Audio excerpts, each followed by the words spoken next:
थोड़ा वेट कर लेंगे मैम क्योंकि बच्चे आते हैं। 1-2 मिनट वेट कर लेंगे। हाँ, हम पूरी अटेंशन लेके जाएंगे आज। ऐप इज नॉट वर्किंग, देखना पहले ऐप चलने से पहले ही लेट। अच्छा 3 मिनट हम लेट भी हैं क्या? लेट हो गए। ओह, तू क्यों इतना घबराया हुआ है? देखो डांटनी पड़ेगी।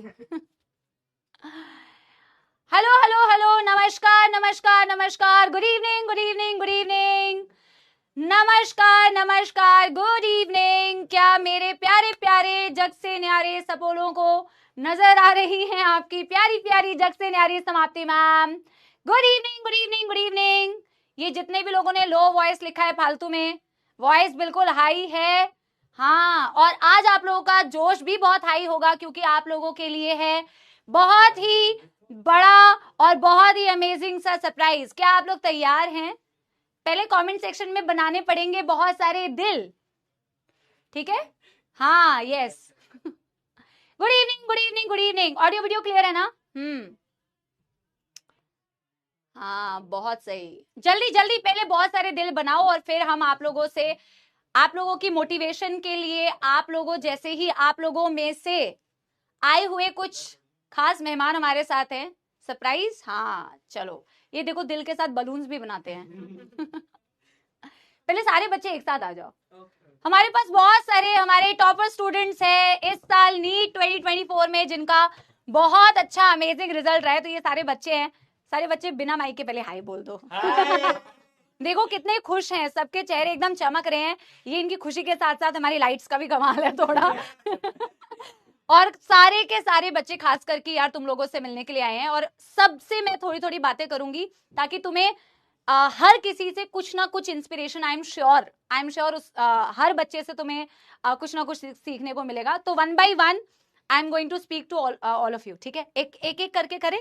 किससे शुरू करना है? किसी से भी शुरू कर सकते हैं ऐसे, ठीक है? सारे लोग स्टेज पे रहेंगे ना? ठीक है, मैं साइड हो जाऊं क्या? दिख रही, मैं भी थोड़ा सा दिख जाती हूँ बच्चों को, है ना? ऐसे बात कर लेते हैं। हेलो, पहले तो अपना नाम और बेटा बताना एक बार, आवाज सही आ रही है ना? मेरा नाम पीयूष गुप्ता है। I have scored 692 marks in NEET this year. तो पहले पीयूष गुप्ता, पीयूष भैया लिखो ओपी और लिखो कॉन्ग्रेचुलेशंस, है ना? हेलो भैया दीदी सारे लोग लिख रहे हैं, देखो, है ना?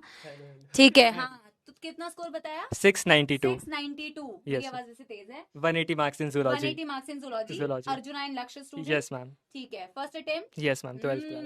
मतलब ऐसे ही अर्जुनाज में से तू था? यस मैम, मैं भी इनकी तरह था। इनकी तरह यहाँ था? पर बैठ के लेक्चर लेते थे। बैकलॉग वाला था क्या? नहीं मैम, बैकलॉग नहीं था। हाँ, Back- बिल्कुल भी नहीं। थोड़ा बहुत 11th का हो गया था वो मैम, 12th में आके मैम, मतलब ना के बराबर बैकलॉग था वो। मैंने ना 12th में आके अक्टूबर के मंथ में जब मेरा 12th का 85 to 90% सिलेबस हो गया था, उसके बाद कवर अप कर लिया था। तो दिसंबर तक एकदम बढ़िया था मेरा।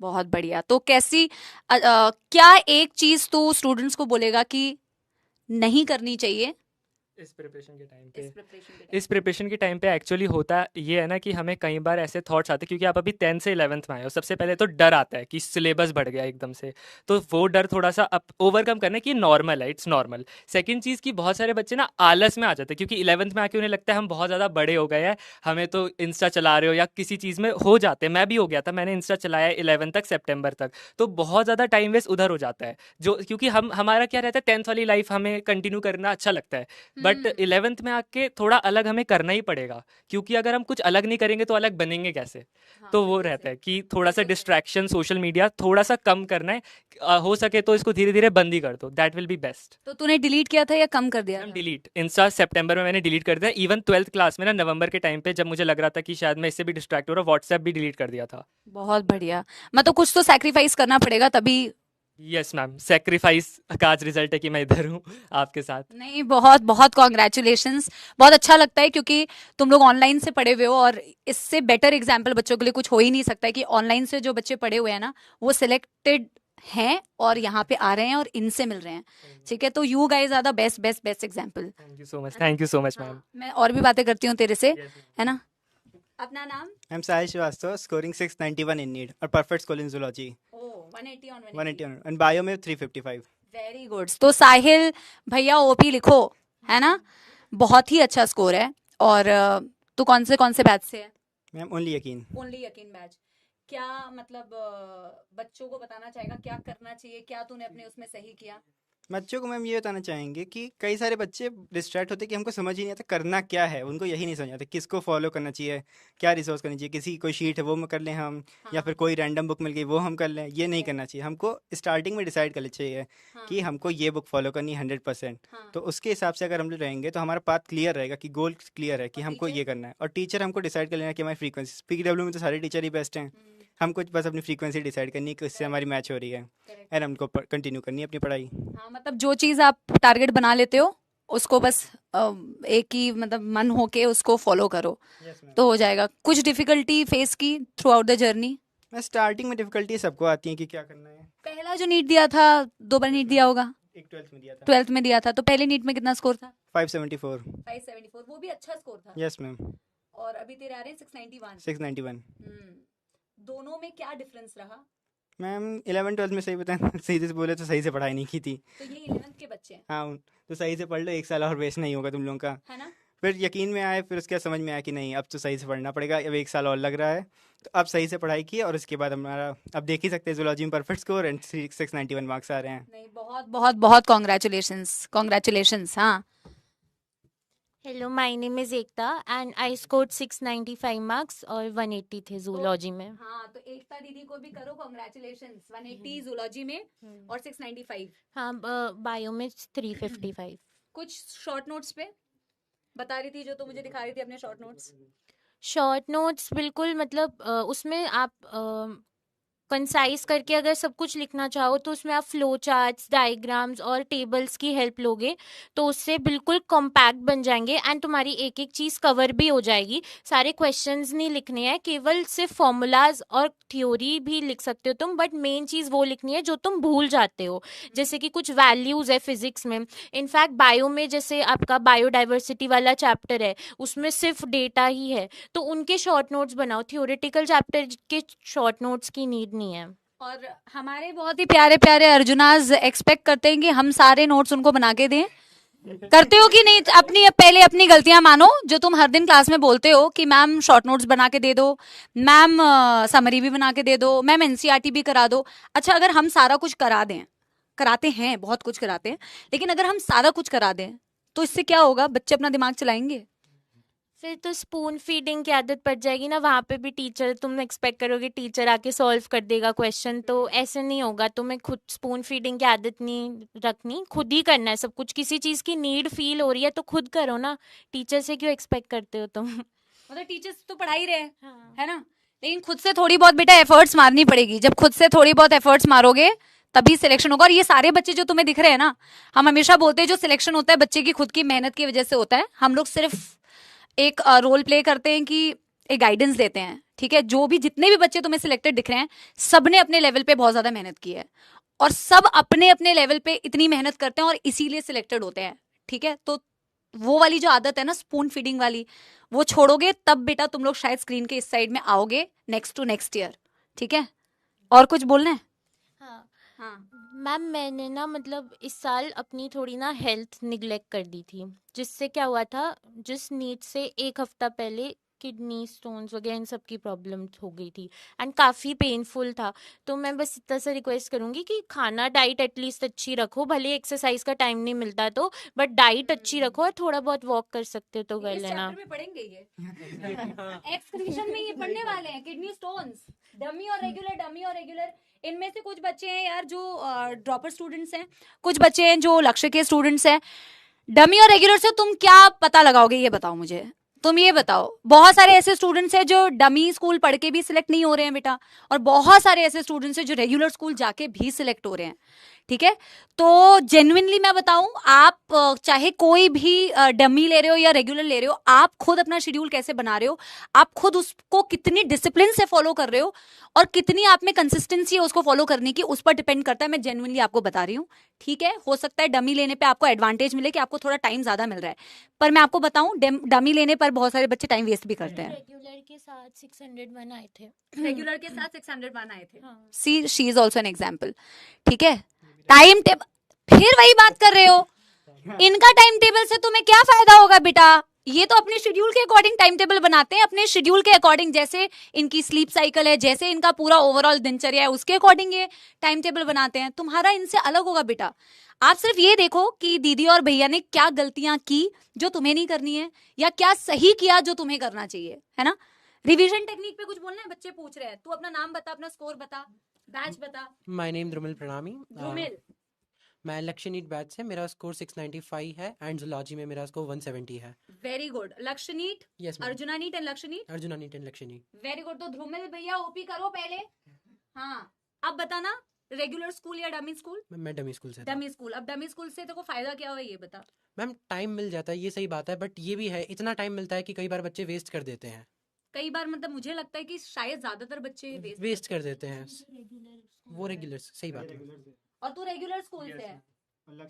देखो अभी मैंने बोला, और आप लोग, इसने भी रेगुलर स्कूल करके 601 लाया, आपने भी रेगुलर स्कूल करके इतना अच्छा स्कोर किया, इन्होंने डमी स्कूल लेके भी इतना अच्छा स्कोर किया। तो आई थिंक इससे ज्यादा इंपॉर्टेंट है कि आप खुद अपने दिन कर रहे हो। करेक्ट, सही बात है मैम। है ना। Yes ma'am. क्या क्या बायो में कैसे प्रिपरेशन करी है? मैम बायो में सबसे पहले आपके लेक्चर्स देखे, जो भी टीचर्स के लेक्चर पहले फॉलो करें, नोट्स को अच्छे से रिवाइज करके पूरा याद करना, एंड उसके बाद एनसीईआरटी आप एक बार क्लास में करा देते हो, क्लास के बाद हम एनसीईआरटी रिवीजन करते हैं। एनसीईआरटी को बार बार रिवाइज करते रहना है एंड साथ में नोट्स भी रिवाइज करते रहना है, इतने में से आराम से हो जाएगा मैम। एंड क्वेश्चन प्रैक्टिस के लिए क्लास में हो जाती है, डीपीपीज हो जाते हैं एंड टेस्ट हो जाते हैं, इनफ है मैम। टेस्ट रेगुलर देता था? Regular test. अर्जुना का टेस्ट का परसेंटेज अभी अभी अलग सर ने इनका संवाद लिया था, मैंने देखा है तुम्हारा संवाद, मैंने देखा है तुम लोग कितनी परसेंटेज ऑफ स्टूडेंट्स तुम लोग टेस्ट देते हो। 9% बच्चे क्लास के टेस्ट देते हैं। सर कुछ मैम कुछ ना प्रिंट आउट निकलवा के देते होंगे घर पे, क्योंकि मैं यही करती थी। ये क्या हो रहा है? कोई नहीं, इसको ये कोई नहीं, हम थोड़ा आगे खड़े हो जाते हैं। हाँ, कुछ लोग प्रिंट आउट निकलवा के देते हैं, लेकिन कुछ लोग देते ही नहीं है। हाँ वो मैम टेस्ट ना देना सबसे बड़ी मिस्टेक लगी थी मेरे को। टेस्ट से क्या इंप्रूवमेंट होती है? मैम टेस्ट से हमें आइडिया आ जाता है कि किस चैप्टर में हमारा क्या टॉपिक वीक है, तो उसके ऊपर हम वर्क कर सकते हैं। टेस्ट ही नहीं देंगे तो पता ही नहीं चलेगा, ऐसे ही खाली हम सोचते रहेंगे कि हमारा चैप्टर तो डन है, हमारा तो प्रिपेयर हो गया है। हाँ, जब तक अटेम्प्ट ही नहीं किया तो पता ही नहीं चलेगा कि मिस्टेक कहाँ पे कर रहे हो। सही बात है मैम। इम्प्रूवमेंट कैसे करोगे, है ना। Yes ma'am. तो टेस्ट तो रेगुलरली देना चाहिए। और फिजिक्स केमिस्ट्री? फिजिक्स में मैम मेरे 180 मार्क्स हैं एंड केमिस्ट्री में 175 मार्क्स हैं। तो बहुत अच्छा गाइडेंस। बताओ कैसे आए हैं 180 फिजिक्स में? ये तो रोते हैं। फिजिक्स में मैम सिंपल टीचर को फॉलो, मैंने एमआर सर से पढ़ा था, सर के नोट्स को ब्लाइंडली फॉलो करो, बढ़िया से 180 आ सकते हैं फिजिक्स में। एग्जाम्पल क्या मतलब आप बेटा देखो, मैं इस पे एक बात बोलूंगी, आप किसी भी टीचर से पढ़ रहे हो, ठीक है, आप किसी भी टीचर से पढ़ रहे हो, बट आपको उस पर बहुत एफर्ट्स मारने पड़ेंगे। सारे टीचर्स, जैसे कि बताया सबने कि यार फिजिक्स वाला में जो भी पढ़ा रहे हैं वो अपना बेस्ट ही पढ़ा रहे हैं और आपको बेस्ट ही पढ़ा रहे हैं, ठीक है। तो आपको भी टीचर को पहले तो ट्रस्ट के साथ फॉलो करना है, और जितने भी क्वेश्चंस क्लास में कराए जाते हैं, आप लोगों में से कोई बता रहा था कि हम क्वेश्चन को जब लाइव में क्वेश्चन कराते हैं ना टीचर्स, तो टीचर साथ साथ सॉल्व कर देते हैं। तो हम लोग क्या करते हैं, पॉज कर लेते हैं, या तो हम रिकॉर्डेड देखते हैं, ताकि हम खुद से अटेम्प्ट करके एक बारी देखें कि हमसे हो रहा है या नहीं। ऐसा करना फायदेमंद है ना। तो ये कुछ चीजें। और फिजिक्स में और फिजिक्स केमिस्ट्री में कोई टिप? मैम केमिस्ट्री में भी मतलब वो तो फिर मैम इनऑर्गेनिक में तो नोट्स ही पढ़ करने होते हैं, फिजिकल केमिस्ट्री में भी नोट्स और उसके ऊपर कुछ क्वेश्चन प्रैक्टिस और करनी है, एंड ऑर्गेनिक केमिस्ट्री में भी notes and NCERT organic chemistry की बहुत जरूरी है। बेटा धन्यवाद। नाम? मैम जीशांत चौहान। जीशांत कितना स्कोर है? 682 और जूलॉजी में 180। ठीक है। बैच? यकीन 2.2। यकीन 2.2। मतलब पहले अर्जुना फिर लक्ष्य, फिर अर्जुना फिर लक्ष्य। अर्जुना लक्ष्य जब तूने लिया था, फिर तब नीट दिया था, कितना स्कोर आया था? 416। 416 से 682। Yes ma'am. बहुत वेरी नाइस मैम। तब फिर वेरी नाइस, बहुत बड़ा जंप है। हाँ मैम। क्या गलती की थी? डीपीपीज भी नहीं करी थी, टेस्ट भी नहीं दिए थे, ऐसे ही मतलब वो हो गए थे कि दे मतलब कि दे देंगे तो फिर छूट गए, बच्चे करते हैं। हाँ मैम। तो फिर छूट गए। इस साल सारी वो करी, शॉर्ट नोट्स बनाए, मल्टीपल रिवीजन करा, और फिर रिवीजन कैसे करते हो ये भी बच्चों को बताओ। रिवीजन मतलब बायोलॉजी में हम ऐसे कर सकते हैं, इंडेक्स बना के कर सकते हैं, एक्टिव रिकॉल कर सकते हैं, वर्ड टू वर्ड पढ़ के, लिख के। क्या है ये इनको नहीं समझ में आएगा, थोड़ा कम है। बताओ। वो आप ऐसे कर सकते हो, जैसे नोट्स हैं, एक पेज है उसका, एक पेज में 3-4 कीवर्ड्स होंगे और मतलब कुछ हेडिंग होंगे उनको लिख सकते हो, फिर उसको पढ़ के आप पूरा उसको रिकॉल करो कि उसमें क्या क्या पढ़ाया था। डायग्राम भी आप खुद बनाओ और पॉइंट्स भी लिख लो, मतलब लिख के कर लो, वो हेडिंग पढ़ लो आप। ऐसे कर करके इंडेक्स बना सकते हो, उससे एक्टिव रिकॉल कर सकते हो। फिर आपके कुछ पॉइंट छूट जाएंगे तो उसको लॉन्ग नोट से पढ़ सकते हो मैम। तो ऐसे मल्टीपल रिवीजन कर सकते हो। और उसके बाद इस बार टेस्ट भी बहुत सारे दिए थे, क्वेश्चन प्रैक्टिस अच्छे से करी थी, पिछली बार कुछ भी नहीं करा था। अच्छा, वैसे एक जेन्युइन चीज पूछ रही हूँ सबसे, अगर मैं बायो की बात कर रही हूँ, बायो के जितने भी डीपीपीस तुम लोग लगाते हो और जितने भी अगर हम लोग जो टेस्ट देते हैं, जिस हिसाब से पेपर आ रहा है आजकल, क्या तुम्हें लगता है कि इतना करेंगे तो बायो के लिए काफी प्रैक्टिस हो जाएगी? हाँ, बायो के लिए काफी प्रैक्टिस, क्योंकि ना कई बार मैं देखती हूँ कई सारी ऐसे बुक्स लगाते हैं बच्चे जो ना काफी एक्स्ट्रा, हाँ बहुत एक्स्ट्रा टॉपिक पे जाते हैं और बच्चे उससे घबराते हैं कि मैम ये वाले क्वेश्चन हमसे सॉल्व नहीं हुए। तो अगर बच्चे डीपीपी लगा लें, हाँ, और टेस्ट दे दें, लेक्चर, डीपीपी टेस्ट और एनसीईआरटी को बहुत अच्छे से पढ़ना है। काफी है, मैंने भी इतना किया। एंड पीवाईक्यूज हम क्लास में कराते हैं, सब कुछ तो क्लास में कराया जाता है, पर वही बात है ना यार, पीवाईक्यू से कितनी बार रिपीटेड क्वेश्चंस आए हैं। एग्जाम्पलर और कर लो, एनसीईआरटी एग्जाम्पलर और कर लो, है ना। केमिस्ट्री का क्वेश्चन आया था एग्जाम्पलर से सीधा। एनसीईआरटी की कोई भी चीज नहीं छोड़नी है, बेसिकली एनसीईआरटी की कोई भी चीज नहीं छोड़नी है। कुछ और बताना है? स्टडी आवर्स, तुम पहले बेटा 1 घंटे 45 मिनट की क्लास तो करो, तुम उसी में बेटा रोते हो, छुट्टी कर दो। अभी तुम इनके जाने के बाद कहोगे मैम आपने हमारी बेइज्जती कर दी सबके सामने। इनको अच्छा लग रहा होगा, क्लास हाँ? छोटी हो गई। हाँ, इनको अच्छा लग रहा होगा, अभी मजे आ रहे होंगे, 19 मिनट हो गए, आज तो कुछ लिखना भी नहीं है। स्टडी आवर्स पे तुम लोगों को कुछ बताना है? कुछ स्टडी आवर्स होते हैं किसी को भी? ध्यान ही नहीं दिया हमने। हाँ? डेली टारगेट्स के बेसिस पे चलते हैं हम। मैं टू डू लिस्ट बना के फॉलो करे थे, कभी टाइम पे तो ध्यान नहीं दिया कि 10 घंटा आज हो रहा है, 12 घंटा, और वो नहीं। कितनी टू डू लिस्ट है, आज मैंने अगर लिखा बॉडी फ्लूइड सर्कुलेशन तो उतना मैंने कर लिया, इनफ है मेरे लिए। इनको बताया हुआ है डेली का टारगेट्स बनाया करो, एवरीडे गोल बनाया करो, और वो बनाया करो क्योंकि उससे क्या होता है ना, सिस्टमैटिक वे में पढ़ाई होती है, फिर रैंडम नहीं होता है। हालांकि सबके लिए अलग अलग हो सकता है, लेकिन मोस्टली हम सब ऐसे होते हैं कि अगर हम कोई शेड्यूल बनाते हैं ना बेटा, तो हम उसको फॉलो करने की ज्यादा कोशिश करते हैं कि आज मैंने ये लिखा है तो मुझे ये फॉलो करना है। अंदर अपनी ना एक वो जिस्ट होती है और एक मोटिवेशन होती है कि करना है ना। तो बहुत अच्छा लगा यार आप लोगों से मिलके, आप लोगों ने अपना कीमती वक्त निकाल के सारे लोगों ने अपना कीमती वक्त निकाल के हमसे मिलने आए, जबरदस्ती इंस्टाग्राम पे फॉलो करा सबने अपने ma'am Instagram ID, but they all deserve it. And जैसे आपके सामने बेटे ये सारे बच्चे एग्जाम्पल हैं, we are so proud of them, क्योंकि हम अभी टीचर्स कुछ बैठे हुए थे स्टाफ रूम में, और जब हम इनके स्कोर देख रहे थे, जेन्युइनली मैं बता रही हूँ, हम लोग जब आपके स्कोर देखते तो हमें लगता है कि हम खुद कभी क्या ऐसा कर पाते, इतने अच्छे मार्क्स। तो वी आर सो प्राउड कि इट्स नॉट ईजी, क्योंकि पेपर भले ही कैसा, देखो पेपर कैसा भी आया ना, ये जैसे ये लोग कहेंगे पेपर तो इनका इजी आया था, जब इनका पेपर इजी आएगा ना तो ये कहेंगे हमारा डिफिकल्ट आया था। पेपर सबके लिए इजी आया था बेटा, सबके लिए एक ही जैसा पेपर होता है, लेकिन उसमें से सिलेक्टेड बच्चे कम होते हैं क्योंकि सीट्स ही लिमिटेड है ऑब्वियसली। लेकिन जो बेटा मेहनत करता है, जो सही से पढ़ाई करता है, तो वो सिलेक्ट भी होता है। एंड आगे की जर्नी बेटा यहाँ से और भी अच्छी करनी है ना, बहुत अच्छी पढ़ाई करनी है, बहुत अच्छे डॉक्टर्स बनना है, बहुत अच्छे इंसान भी बनो साथ के साथ, है ना। तो ठीक है, इसी बात के साथ में क्या वाइंड अप करें, टाटा बाय बाय करें, ठीक है। लॉर्ड्स ऑफ लव, बहुत अच्छा लगा तुम लोग आए, क्योंकि तुम लोगों से बच्चों को बहुत मोटिवेशन मिल। चाय पार्टी, देखो बच्चे कह रहे हैं चाय पार्टी हम अभी करेंगे, तुम्हारी बोलो क्लास एंड करके चाय पार्टी करें। 4th फ्लोर पे तो हम अभी चाय पार्टी करने वाले हैं तुम्हारी क्लास के बाद, अगर ये लोग रुके रहे तो ठीक है। तो थैंक यू सर लोग, अभी दूसरे क्लास में जाएंगे बच्चे, ठीक है। थैंक यू बच्चों, थैंक यू।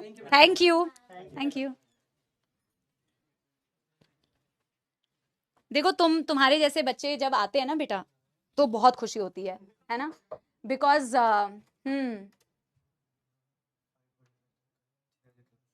5:45 तक क्लास से नहीं छोड़ूंगी, 8:45 छोड़ूंगी आज मैं, 8:45 मजाक करी यार मनीष यार, अरे क्लास टाइम पे छूटेगी, थोड़ा बहुत ऊपर नीचे होता है ना। हाँ, बाय बाय कर दिया है बच्चों ने। अच्छा मुझे ये बताओ, एक तो बेटा मैंने तुम्हारी संवाद वाली देखी थी, अलग सर आए थे, मैंने संवाद देखा था, संवाद में क्या हुआ था ये भी देखा था कि 9% बच्चे, 10% बच्चे बेटा क्या करते हैं, टेस्ट देते हैं। क्या सिलसिला है बेटा ये, और लाइव क्लासेस तुम लोग काफी कम अटेंड करते हो। हाँ वो अलग बात है, मैम के मुंह पे बेटा पेंटिंग बन चुकी है, ठीक है, मैम के मुंह पे पेंटिंग बन चुकी है। हाँ वो अलग बात है कि सबसे भारी मात्रा में तुम मेरी क्लास में आते हो, you know, because I am the best, but बेटा क्यों क्यों ऐसे क्यों? हाँ जल्दी बताओ। देखो मुझे इन सारे बच्चों से बात करके जो बात समझ में आती है, जो मैं अभी इनसे बात करके मुझे जो समझ में आया, एक बेटा डेली का टारगेट बनाया करो, जो मैं हमेशा बोलती हूं कि डेली का टारगेट बनाना है। अभी अगस्त का महीना है बेटा, आप लोगों के पास अभी इनफ टाइम है, इनफ टाइम है। समझ में आ रही है मेरी बात बेटा?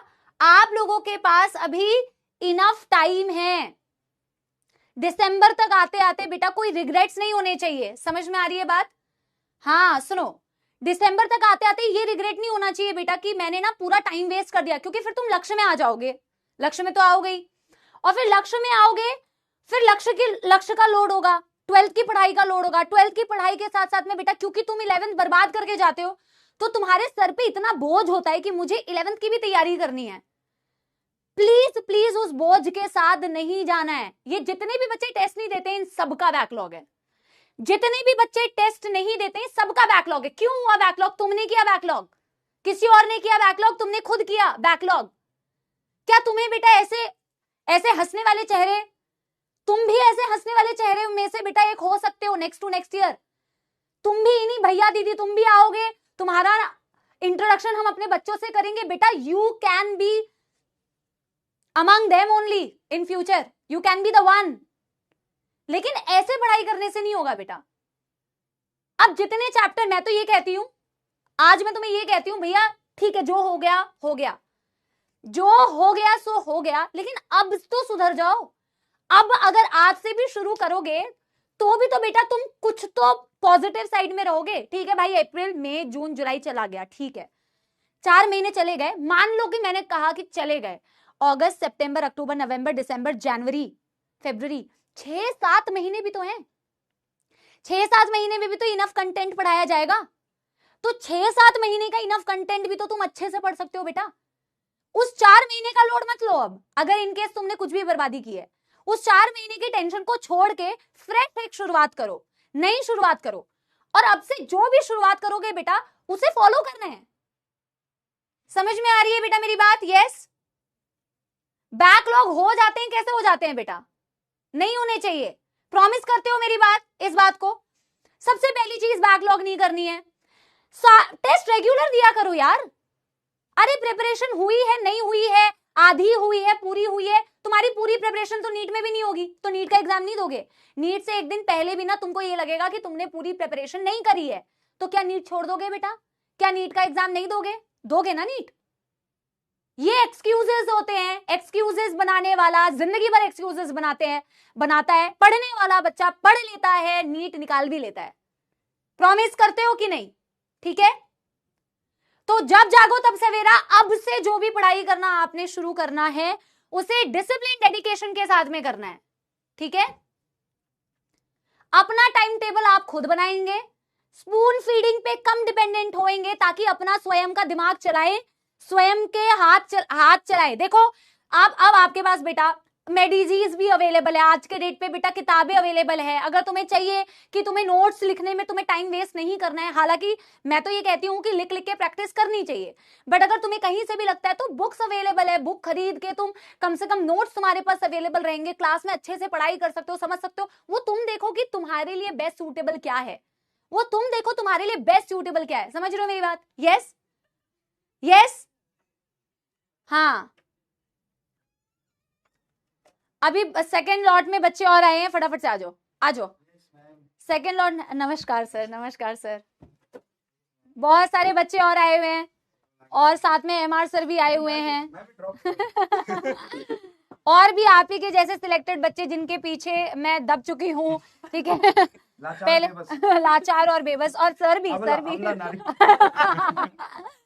तो पहले तो सारे भैया दीदी को कांग्रेचुलेशंस बोलो, है ना। एमआर सर आप आइए ना, सर आइए। आज कौन सा बैच है वैसे? धन्यवाद हमारे एमआर सर पधारे अर्जुना बैच है सर, अर्जुना नीट। अच्छा अच्छा 11th हाँ वाला, जी ठीक सर। ठीक ठीक। ये लक्ष्य वाले बच्चों से मिलवाते, लक्ष्य वाला तो पीयूष था ना, मिल के गया होगा। लक्ष्य लक्ष्य और जी बच्चे मैंने। मिलके भी गए। एक और है। हाँ, I am scoring 712 first attempt में। फर्स्ट अटेम्प्ट में 712। अर्जुना से भी पढ़ी थी, नहीं, अर्जुना नहीं लिया था, 11th में यूट्यूब से पढ़ी थी, 12th में बैच लिया था। बैच लिया था लक्ष्य बहुत का। बढ़िया। वेरी गुड यार, वेरी गुड। बता।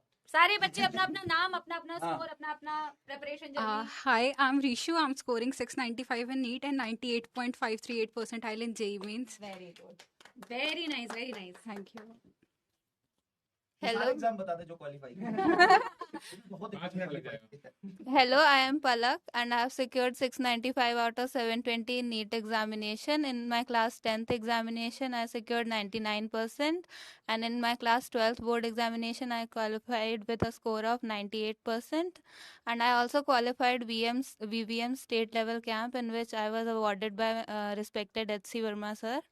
And I also I'm also qualified for second level of NSO, IMO and IIO and Olympiad. आधों को इनका मतलब ही नहीं पता नहीं होगा। पता होगा sir. IMO International Mathematics Olympiad, NSO National Science Olympiad and IIO International Informatics Olympiad.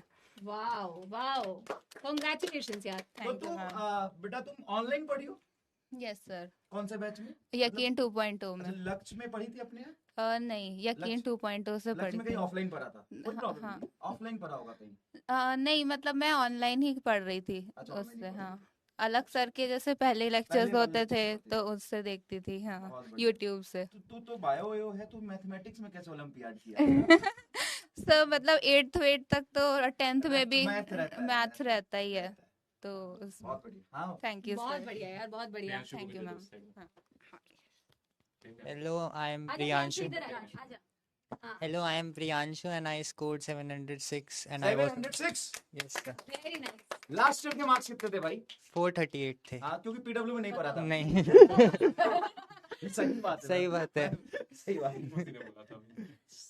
इसी ने बोला था उस वाले बैच में, इसीलिए। हाँ, तो नहीं तेरे पढ़ा था। 438 मार्क्स थे लास्ट ईयर, हम्म, और इस बार इस बार 706। 706। तो ऑनलाइन बैचेस को पूरा फॉलो किया था, हाँ पूरा। पूरा मन लगा के पढ़ते थे। बैकलॉग होता था? नहीं, बैकलॉग नहीं होता था। बैकलॉग नहीं हुआ तेरा? तू कहाँ से ऐसा अजूबा आदमी है? सर मैं Backlog क्लास तो सबका होता है। सर क्लास से भी आगे चलता था मैं, पीछे सार के रेसिस। अच्छा, रिकॉर्डेड देखा है? हाँ हाँ रिकॉर्डेड देख लेता हाँ। था। मतलब कितने घंटे पढ़ते थे? मतलब सोता था, हाँ, पढ़ता था। खाता था, हाँ। पढ़ता था। खाते समय नहीं पढ़ता था? नहीं, खाते समय मतलब 10 मिनट में लड़ाई खाना होता खा था, लेता लड़ाई था। बहुत बड़ी। नहीं, 10 मिनट में खाना खा लेता था ना 10 मिनट में? मैं। हाँ, तो फिर मैं ज्यादा टाइम वेस्ट नहीं अब करता टाइम था। लगा के खाना है ना? अब टाइम लगा के खाना। बहुत अच्छे, बहुत अच्छा। इतना बड़ा जंप कैसे लिया यार? हम पढ़ेंगे। पढ़ के। ये इनका ऐसा ही जवाब होता है, ऐसा ही जवाब होता है। हाँ, शौर्य, हाँ। I have Shaurya. Studied from arjuna, लक्ष्य हाँ। एंड यकीन से उतना नहीं पढ़ा था। हाँ, ठीक अर्जुना है। लक्ष्य से ही पढ़ा था। हाँ, कितना स्कोर? दिस ईयर 686, लास्ट पक्का ईयर। ऑनलाइन पढ़ा था? हाँ पक्का ऑनलाइन पढ़ा था? हाँ, प्रूफ करेगा कि ऑनलाइन पढ़ा था तू? आपके सारे नोट्स है मेरे पास। नोट्स है? हाँ। लिखा है सारे सवाल? हाँ, सारे 11 12 के इतनी पूरे। औकात है तुम्हारी कि सारे सवाल लिख लेगा? ले आऊंगा। नहीं नहीं, जनरली 90% बच्चा, मैम 90% नहीं, 70% बच्चा कंप्लेन करता है कि नोट्स नहीं बना पा रहे। अब समय दो, हमें 6 घंटा लग रहा है, 4 घंटा लग रहा है। तो भाई ऐसे ही सेलेक्ट होके नहीं आ जाओगे मजे मजे में, टाइम लगेगा तभी सेलेक्ट होके आओगे, है ना? टाइम लगता है नोट्स लिखने में, सवाल करने में टाइम लगता है। सर के नोट्स लिखने में बहुत टाइम लगता है। इसलिए मैं बोल रहा हूँ ना। लेक्चर 2 घंटे के, 2 घंटे अलग से फिर नोट्स के लिए। हाँ जी। अब है 710 स्कोर करा है इस बार, और कौन सा मतलब बैच से था? वही ये कि लक्ष्य, अर्जुना, लक्ष्य, यकीन, अच्छा, तीनों से लक्ष्य 3 था। साल। हम्म, हाँ, Very nice. मतलब वही सारे वही नोट्स वगैरह सब कुछ है, उसी से करा था 7 तो यकीन में भी ड्रॉप अरे है। वाह, बहुत बढ़िया। हम्म, अच्छा, अच्छा, लक्ष्य के नोट्स से ही पढ़ लिया था हाँ, तुमने? लक्ष्य के नोट्स से। उसमें नोट्स बनाने की जरूरत नहीं पड़ेगी, हाँ, वो हाँ, कितना? क्योंकि हाँ। सिमुलेट है, मैंने चेक करा था। I am Rudra and I have ये secured पूरा नाम बताओ यार, 672 पूरा नाम बताओ। सर रुद्र नंदन तिवारी। रुद्र नंदन तिवारी, तिवारी, ठीक yes, है। sir. अब बेइज्जती नहीं करूंगा। अरे, आप तो प्यार से कर दो, कोई बात नहीं सर। हाँ, बोल दो क्या? बोल दो, अरे सर बोलो ना। इसका नाम है झुनझुन तिवारी। फेमस हो गया मैं अब झुनझुन नाम से ना। कॉलेज में भी जाएगा, यही बोलेंगे तुम्हें। अरे कोई बात नहीं सर, आपका दीवाना नाम है ना सर, अब बोलेंगी। हाँ, सो कुछ नहीं है, बस मेरे को सबसे अच्छा वही लगता है कि अच्छा फ्रेंड सर्कल बनाओ। ये है ना मेरे दोस्त देखिए 710 थे, इसको देख देख के मैंने कहा चलो हाँ पढ़ते हैं। और जहाँ से मैं अभी तक आया हूँ ये टॉपर था, इसलिए दोस्ती कर रखी थी और अब इसके साथ जगह पे रहते हैं क्या? हम 5th क्लास से एक साथ ही हैं, हर एक सेम स्कूल में।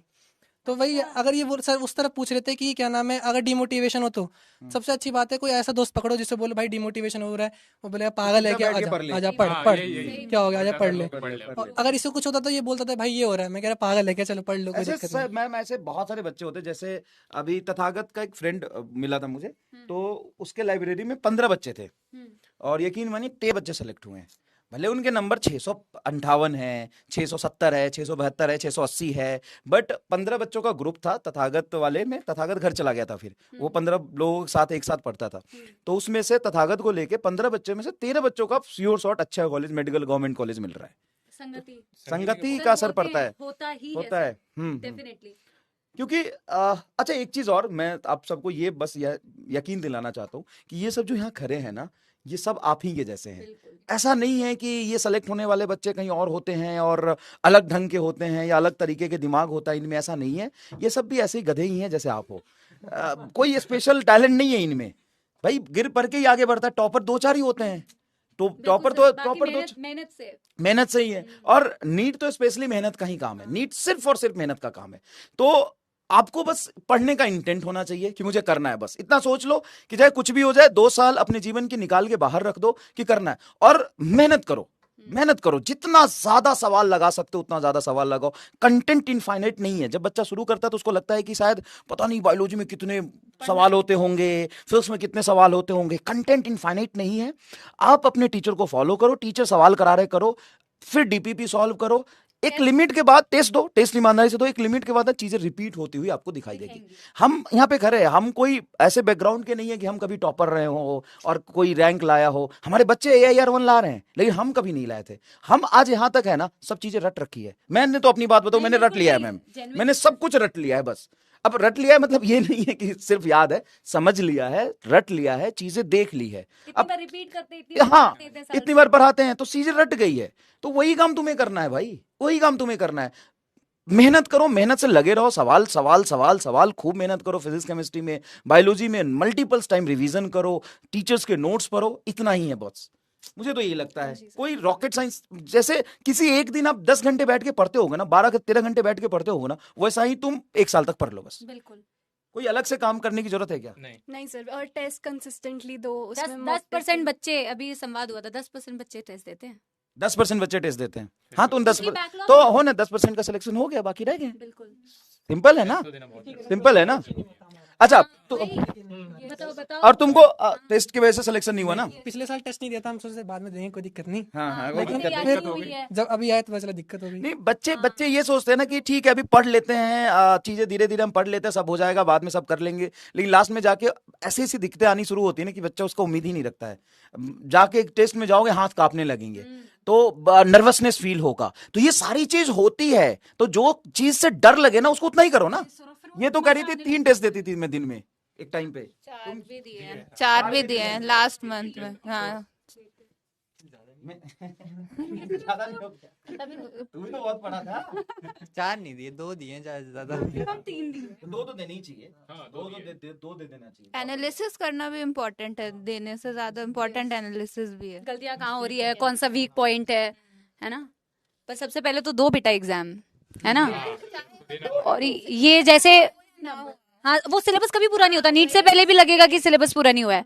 और जैसे सर ने बोला ना, ये सारे बेटा वही तुम्हारे जैसे ही हैं सारे बच्चे, ठीक है। लेकिन इनमें खास बात ये थी कि इन्होंने मेहनत की, ठीक है। इन्होंने सारे जो टीचर्स ने जितना बताया उसको फॉलो किया, भरोसा करके फॉलो किया, और इसीलिए वो आज यहाँ पे हैं। अपनी मेहनत से हैं बेटा। हम सबको एक जैसा पढ़ाते हैं, सबको एक बराबर पढ़ाते हैं, सबके पास सेम कंटेंट है। कंटेंट तो सर यूट्यूब पे भी है, सब कुछ पढ़ा है। बच्चा ये सोचना कि कहीं ऑफलाइन में जाएंगे वहां कंटेंट मिलेगा, वहां भी मिलता है, ऐसा नहीं है, वहीं पढ़ाते हैं। लेकिन ऑनलाइन में जो टीचर्स पढ़ा रहे हैं ऑलरेडी 15-15 साल ऑफलाइन पढ़ा के आया यार। तो अगर तुम ऐसा सोच रहे हो कि वहां पे कुछ हो जाता है यहाँ पे नहीं हो रहा है, तो ऐसा नहीं है। वो आपकी कामचोरी है। सिलेक्शन वहां से भी होता है, सिलेक्शन यहाँ से भी होता है। यहाँ से भी नहीं होता है, ऑफलाइन से भी नहीं होता है। और जितना मेहनती गाँव का बच्चा होता है ना, उतना मेहनती कहीं का नहीं है। मतलब मैं ये नहीं कर रहा हूँ कि शहर का बच्चा नहीं होता, लेकिन गांव के बच्चे को कभी कभी लगता है कि शायद हमारे पास इतनी सुख सुविधा नहीं है, हमारे पास इतने फैसिलिटीज नहीं है, तो हम नहीं कर पाएंगे, हमारे पास गाइड करने के लिए कोई नहीं। अबे कोई गाइडेंस वाइडेंस नहीं चाहिए, बैठ के 18 घंटा पढ़ना, सारा गाइडेंस खत्म हो जाएगा। कोई स्ट्रेटजी, कोई गाइडेंस काम नहीं होता, सब टाइम पास चीजें हैं। बैठ के देखो, जिस चीज को जितना समय दोगे ना वो तुम्हारा हो जाएगा। तो वही बात है, इंटेंट और समय दो, सब चीजें ठीक हो जाती है। समय नहीं दोगे चीजें खराब होंगी। बहुत सिंपल है। आज इन लोगों को बहुत मोटिवेशन मिली है, बहुत अच्छा भी लग रहा है। पढ़ाई नहीं हुई ना सर 40 मिनट तक, मजे आ रहे हैं अभी इनको। I am also. हाँ, तो बस बढ़िया से पढ़ाई करो, और क्या यार, है ना। पढ़ाई करने से ही होगा, बहाने बनाने से नहीं होगा। सिंपल सी बात है ना। एक्सक्यूजेस देते रहोगे तो नहीं होगा, है ना। अगर तुम्हें लगता है ना कि तुम कुछ चमत्कार के इंतजार में हो तो भाई ये ना नीट का मामला बहुत ही खतरनाक है। बच्चे ना 4 साल चमत्कार ढूंढते रह जाते, मिलता नहीं है, लास्ट में छोड़ना पड़ता है। एनडीए चमत्कार कर देगा। तो कोई तुम्हें लगता है चमत्कार जादू कोई कर देगा, तो ऐसा कुछ नहीं होता। आपको बैठ के मेहनत करना पड़ेगा। आप ही अपने जीवन को बदल सकते हैं, कोई और आपके लिए कुछ नहीं करेगा, कोई भी नहीं करेगा, कोई भी नहीं करेगा। एक टाइम के बाद ना सिलेक्शन नहीं होगा ना, 1-2 साल ड्रॉप कर लिया ना, घर वाले ही बोलेंगे फ्री का रोटी खा रहा है। जब घर वाले ही तुम्हारे खुद के नहीं होंगे तो और कौन क्या होगा। तो तुम्हें लगता है कि तुम्हारा कोई दोस्त, तो हम भी प्रोफेशनल है, बहुत प्रोफेशनल है भाई। रिजल्ट आएगा, यहाँ पे लाके खड़े करूंगा, नहीं लाएगा हम कोई पूछने वाला नहीं। हम किसको पूछ रहे हैं। आज बहुत बच्चे सेलेक्ट नहीं भी होंगे, हम ऐसा तो नहीं है कि हम उनके घर जा रहे हैं, कह रहे बेटा सेलेक्ट नहीं हो पाए, मुझे बहुत दुख है।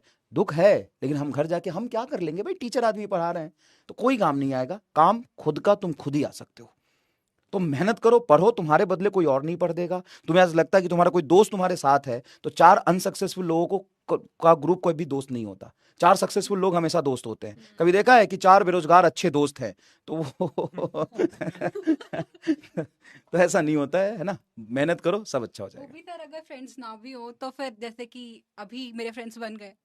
हाँ, फ्रेंड्स बन गए, बिल्कुल। अच्छा, तुम्हें लगता है ना कि बहुत कोई क्लोज फ्रेंड है, उसका नहीं हुआ तुम्हारा हो गया, मतलब चाहे तुम्हारा नहीं हुआ या उसका हो गया, तो दोस्ती टूट जाती है। या आप भी कॉलेज में चले जाओगे, तुम्हारे दोस्त का नहीं हुआ, दोस्ती खत्म हो जाएगा। ये वो कॉलेज में चला जाएगा, तुम्हारा नहीं हुआ, दोस्ती खत्म हो जाएगा। कोई काम नहीं आता है। सही बात है, बिल्कुल।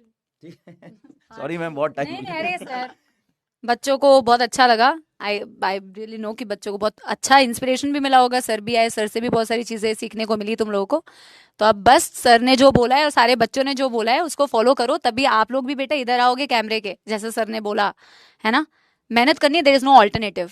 सिर्फ पढ़ाई करनी है। बुक्स पूछ रहे हैं, बुक्स, अरे कितना सारा कुछ बताया, अभी भी तुम डाउट में हो यार, अभी भी डाउट में हो। मैंने जो आपने सर क्वेश्चन दिए थे वही लगाए, और लास्ट में जब वो चलाते ना मैराथन, वो करी थी बस। तूने बुक सॉल्व किया है? कोई एक्स्ट्रा बुक नहीं करी। आराम लाल, तूने एक ईमानदारी से, नीट की कसम है, झूठ मत बोलना, है ना, एकदम कसम है, झूठ मत बोलना। किताब मॉड्यूल्स बनाए थे। मॉड्यूल बनाए, वेरी गुड। तूने मॉड्यूल बनाए? मैंने आपके नोट्स पूरे सॉल्व करे और पीवाईक्यूज करे। पीवाईक्यू, हां सर मैंने खरीदे थे, लेकिन उसके ऊपर बस खरीदे थे। लिखता ठीक है, था। ठीक, खरीदे। सर नोट्स, पीवाईक्यूज, मॉड्यूल्स, और बस एंड में बोर्ड्स के टाइम में मैंने डीसी पांडे करी। हाँ ठीक है, डीसी पांडे करी थी। हाँ सर पूरा आपका कंटेंट उससे जेईई मेंस में निकाला, नीट में निकाला। हाँ सर नोट्स किए थे, यकीन में जो डीपीपी मिलती थी वो की थी, मॉड्यूल्स किए थे पीडब्ल्यू के, और जो भी झूठ नहीं बोल सकते बच्चे, कसम दिया।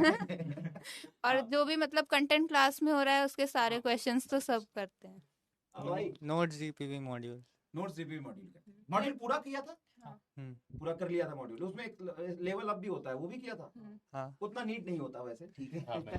इतना में तो खास करके नीट नहीं होती है। बायो में भी नीट, हाँ नहीं, एक्स्ट्रा कंटेंट। तो ठीक है, सुनो, मैं कंक्लूजन बता देता हूँ। एक नोट्स, सिर्फ नोट्स किया था। 2 नोट्स किया था तूने, 3 नोट्स किया था, पीवाई किया था, नोट्स और मॉड्यूल किया था, बुक, हाँ, नोट्स डीपीपी, हाँ, नोट्स मॉड्यूल। तो 1 2 3 4 लोगों ने सिर्फ नोट्स किया था। ठीक, इस 2-3 के पास मॉड्यूल था। इनका भी 706 आ रहा है, 700 आ रहा है, उनका भी 700 ही आ रहा है। वो भी तो बोल रहे हैं कि कुछ स्पेसिफिक सब्जेक्ट्स के लिए। हाँ, तो ध्यान, अच्छा, फिजिक्स का ही किया था, बायो में नहीं, बायो में नहीं किया था। अच्छा, बायो में मॉड्यूल किया नहीं था, ठीक है। अच्छा, मल्टीपल टाइम्स नोट्स लिखे थे बायो में, मल्टीपल टाइम्स टीचर के नोट्स लिखे थे, और एनसीईआरटी के क्वेश्चंस किए होंगे, एनसीईआरटी, पीवाईक्यूज पीवाईक्यू किए थे। हाँ एनसीईआरटी एग्जाम्पलर भी इम्पोर्टेंट होती है बुक एक, तो वो भी करनी है इम्पोर्टेंट है, उसमें डायरेक्ट क्वेश्चंस आ जाते हैं उससे। एमआर सर आप और हाँ Pankaj sir teachers already already include include करते हैं। कर देते हैं काफी क्वेश्चंस उसमें से। तो बात ये है कि क्या करना चाहिए नहीं करना चाहिए ये बात नहीं, बात ये है कि आप कितना कर पा रहे हो। प्रायोरिटी वाइज सेट करो। सबसे पहले टीचर के नोट्स, अगर वो हो जाए, क्या हुआ सर मैं ये देख रही हूँ कि ये बच्चे कब सुधरेंगे। देखो ना हर क्वेश्चन इनके पास स्लीपिंग आवर्स, नोट लिखना है क्या? अब इनके क्वेश्चन खत्म नहीं होंगे। खत्म नहीं होंगे। हाँ देखो मैं एक कंक्लूजन बता देता हूँ।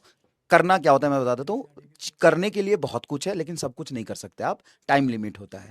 प्रायोरिटी वाइज सेट करो। सबसे पहले टीचर पे भरोसा करो। ये वो टीचर है जो इंडिया में सबसे ज्यादा सिलेक्शन दिए हैं, तो उन टीचर से आप पढ़ाई कर रहे हो। तो सबसे पहली बात, उनके जो क्लास के नोट्स है उसको 100% फॉलो करो। उसके बाद सेकंड प्रायोरिटी आपकी डीपीपी है, फिजिक्स में मैं बता रहा हूँ। थर्ड प्रायोरिटी आपकी मॉड्यूल है, थर्ड प्रायोरिटी। तो अगर आप पूरा नोट्स कर पा रहे हो, सिर्फ नोट्स करके हजारों बच्चों का सिलेक्शन हुआ, उसके बाद सिर्फ डीपीपी करके हजारों बच्चों का सिलेक्शन हुआ, इससे आप सेलेक्ट हो जाओगे। मॉड्यूल भी बहुत जरूरी नहीं है, लेकिन अगर आपके पास टाइम मिलता है तो प्रैक्टिस के लिए कर लेना चाहिए। प्रैक्टिस के लिए कर लेना चाहिए, ठीक है। उसके बाद बुक तो किसी ने किया ही नहीं है। बायो में सेम। बिल्कुल सर, पहले तो नोट्स है, नोट्स अच्छे से कर लोगे, रिवीजन अच्छे से कर लोगे, इनफ है। और जितने बेटा तुम्हारे कम डाउट्स होंगे ना, उतना ज्यादा पढ़ाई पे ज्यादा फोकस कर पाओगे। इतने डाउट्स लोगे तो एक और चीज पे बहुत कम बच्चे ध्यान देते हैं, एक तो ओएमआर भरना। मैंने ऐसे बहुत सारे देखे हुए हैं। मेरा एक दोस्त था, उसने 4 के 4 गलत भर दिया, ऊपर से एक भरता आया, वरना उसके 700 पार हो जाते। मेरा खुद ऐसी हुआ इस बार।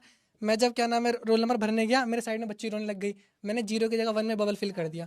अब फिर मेरा वो तो अच्छा है। मैंने पिछले साल सुना था कि एक ने ऐसे गलत भरा था ना, तो एनटीए को मेल डालने होते, वो सब कुछ ठीक हो गया था। मैं सोच रहा अब तो पेपर गया, लेकिन फिर संभाला। मैंने कहा कोई नहीं, चलो होने दो जो होना। फिर आखिरी जाके टेंशन में सर 1-2 और हो गए तो उसके 10 नंबर कट गए, मगर सर ठीक है, कॉलेज चला रहा है बस, सेटिस्फाई होना चाहिए बस सर। सोल्यूशन है मेरे पास। झुनझुनी लाल। सब मैंने ये किया था कि ये चीज अवॉइड हो सकती है, आप डॉट मेथड यूज करो। मैंने भी एक क्वेश्चन में पहले गलत डॉट भरा था, फिर लेकिन बिकॉज आई न्यू कि डॉट से कोई फर्क नहीं पड़ता एनटीए की ओएमआर में, सो आई मतलब मैंने बाद में बबलिंग कर दी थी। तो सही ऑप्शन में मैंने बबलिंग कर दी था, तो वो गलत ऑप्शन के नहीं बता दी अपना बात। हाँ यही था, ये सब बस यही था कि बस आप डॉट लगाओ पहले, और फिर लास्ट में जब आप श्योर हो जाओ, अगर कोई मतलब कि आपको बाद में आंसर चेंज करना हो तो आप उसको अलग से बबल कर लो, वो डॉट से फर्क नहीं पड़ेगा। एक झुनझुन भैया फेमस हो गया, तू देख कर। चलो thank you sir, thank you बच्चों, all the best, all the best, thank you.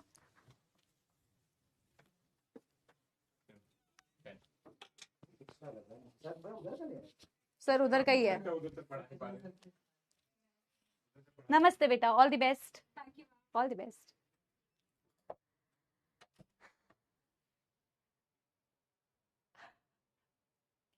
Forty 45 minutes अब पढ़ाई करते हैं बेटा, चलो। समाप्ति एक्सप्रेस करे बेटा, हमारा सिलेबस तो हम ही पढ़ाना है। 45 मिनट चले गए, 45 मिनट पर अच्छी चीज की वजह से गए हैं, बट बेटा अब पढ़ते हैं। 1 घंटा है हमारे पास, फटाफट से पढ़ाई करते हैं बेटा। थोड़ी बहुत तो पढ़ाई कर लेते हैं, मैकेनिज्म ऑफ यूरिन फॉर्मेशन तो कर लेते हैं। डीपीपी में अगर आज तुम्हें कुछ अतिरिक्त क्वेश्चन मिल जाए तो उसे बेटा देख लेना, ठीक है। I hope you all are fully motivated. Let's get started बेटा। एक बारी क्विक रिवीजन करते हैं लास्ट क्लास का। अब ज्यादा बेटा ड्रामा मत करो। आधे बच्चे कह रहे हैं अब मैम पढ़ा दो ये वो।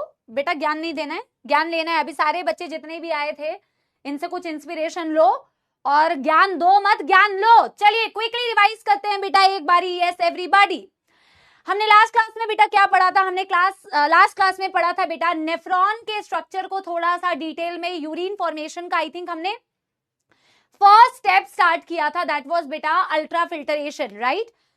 हमने बेटा पढ़ा था जक्स्टा ग्लोमेरुलर अपैरेटस। थोड़ा सा मैं एक बारी आप लोगों को क्विकली रिवाइज कराती हूं। आपने बेटा पढ़ा था कि आपकी जो एफरेंट आर्टीरियोल होती है, ये मैंने बनाया बेटा क्या, ये मैंने बनाया आपका बोमेन्स कैप्सूल, ये मैंने बनाया बोमेन्स कैप्सूल, ये मैंने बनाया बेटा एफरेंट आर्टीरियोल, ये बनाया मैंने ग्लोमेरुलस, ये मैंने बनाया बेटा efferent arteriole. Afferent arteriole, efferent arteriole ऐसे ही बनाया था। एफरेंट आर्टीरियोल के क्लोज प्रॉक्सिमेशन में आपको बेटा क्या दिख रही थी? क्लोज प्रॉक्सिमिटी में आपको दिख रही थी बेटा आपकी डीसीटी, राइट।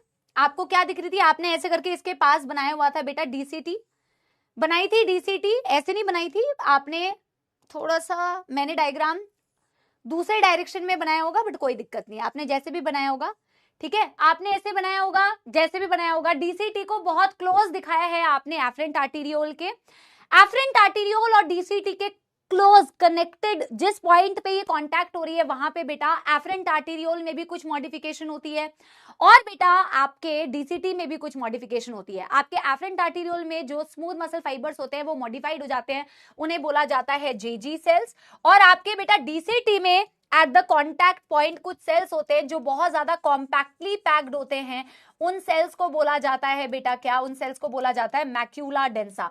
तो आपके डीसीटी में भी मॉडिफिकेशन हुई, आपके एफरेंट आर्टीरियोल में भी मॉडिफिकेशन हुई, एफरेंट आर्टीरियोल में स्मूथ मसल फाइबर को जेजी सेल्स बोला, आपके डीसीटी में जो बेटा कॉम्पैक्टली पैक्ड सेल्स थे उन्हें आपने मैक्यूला डेंसा बोला। इन दोनों को एक साथ मिलाकर आप बोलते हैं जक्स्टाग्लोमेरुलर अपैरेटस। इसका रोल आप आगे पढ़ेंगे बेटा किसमें, रेगुलेशन ऑफ किडनी फंक्शन में आप पढ़ेंगे इसका role.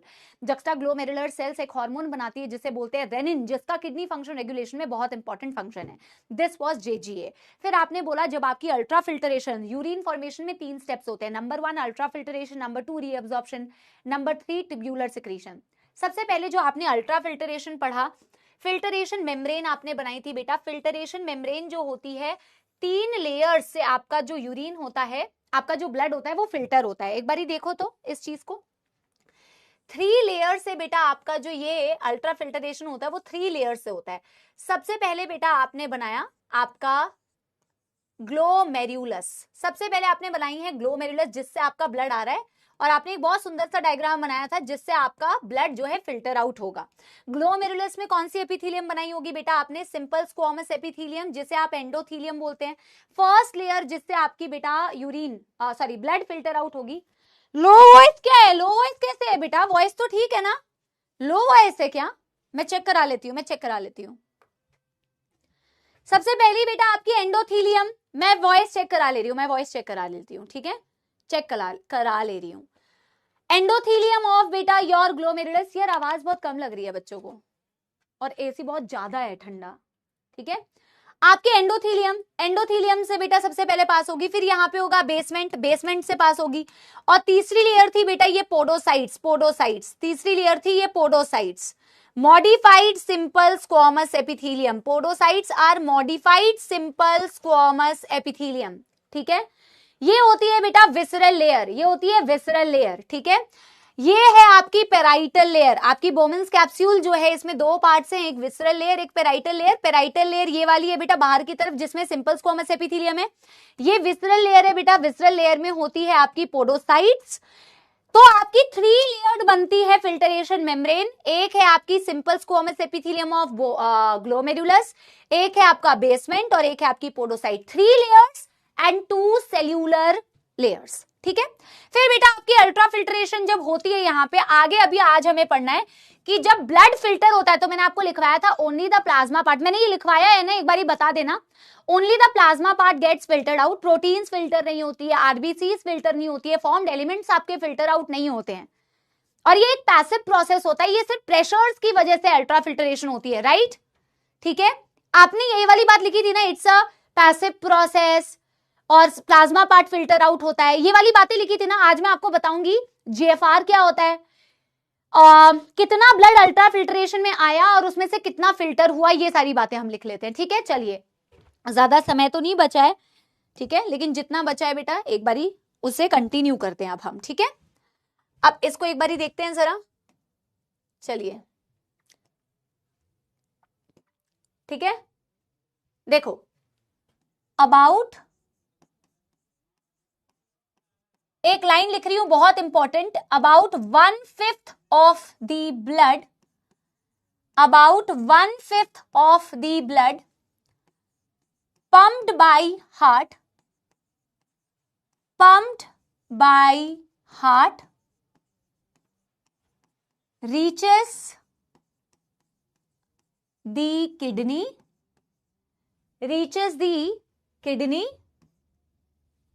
that undergoes ultrafiltration, reaches kidney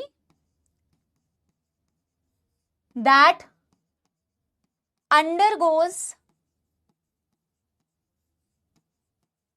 ultra filtration. आप बात समझो, आपने बेटा हाई ब्लड प्रेशर से अफेक्ट होने वाले ऑर्गन्स लिखे थे, हाई ब्लड प्रेशर से अफेक्ट होने वाले ऑर्गन्स लिखे थे, उसमें आपने एक ऑर्गन लिखा था कि kidney is one of the organs जो हाइपर टेंशन से अफेक्ट होने वाला एक ऑर्गन है कोमल, है ना? याद है? यस, याद है? तो 1/5 ब्लड हार्ट ने जो पंप किया उसका 1/5 तो बेटा किसके पास आ गया? किडनी के पास। कितना सारा ब्लड आ रहा है, और ये ब्लड फिल्टर आउट नहीं हो रहा है पूरा बेटा, it is undergoing ultra filtration. मेरी बात समझना ध्यान से, ये ब्लड आपके, मैं मतलब अगर मैं डायग्रामेटिकली तुम्हें समझाना चाहूं ना बेटा, तो ऐसा होगा, ये तुम्हारा एफरेंट आर्टीरियोल है, इसे मान लो कि ये तुम्हारी ग्लोमेरुलाई है। बनाना है इससे पहले कि तुम मुझसे पूछो, इससे ना तुम्हारा कॉन्सेप्ट थोड़ा अच्छे से और मतलब बिल्ट होगा। मेरे कहने का मतलब बेटा ये है कि ये तुम्हारा ब्लड है ना,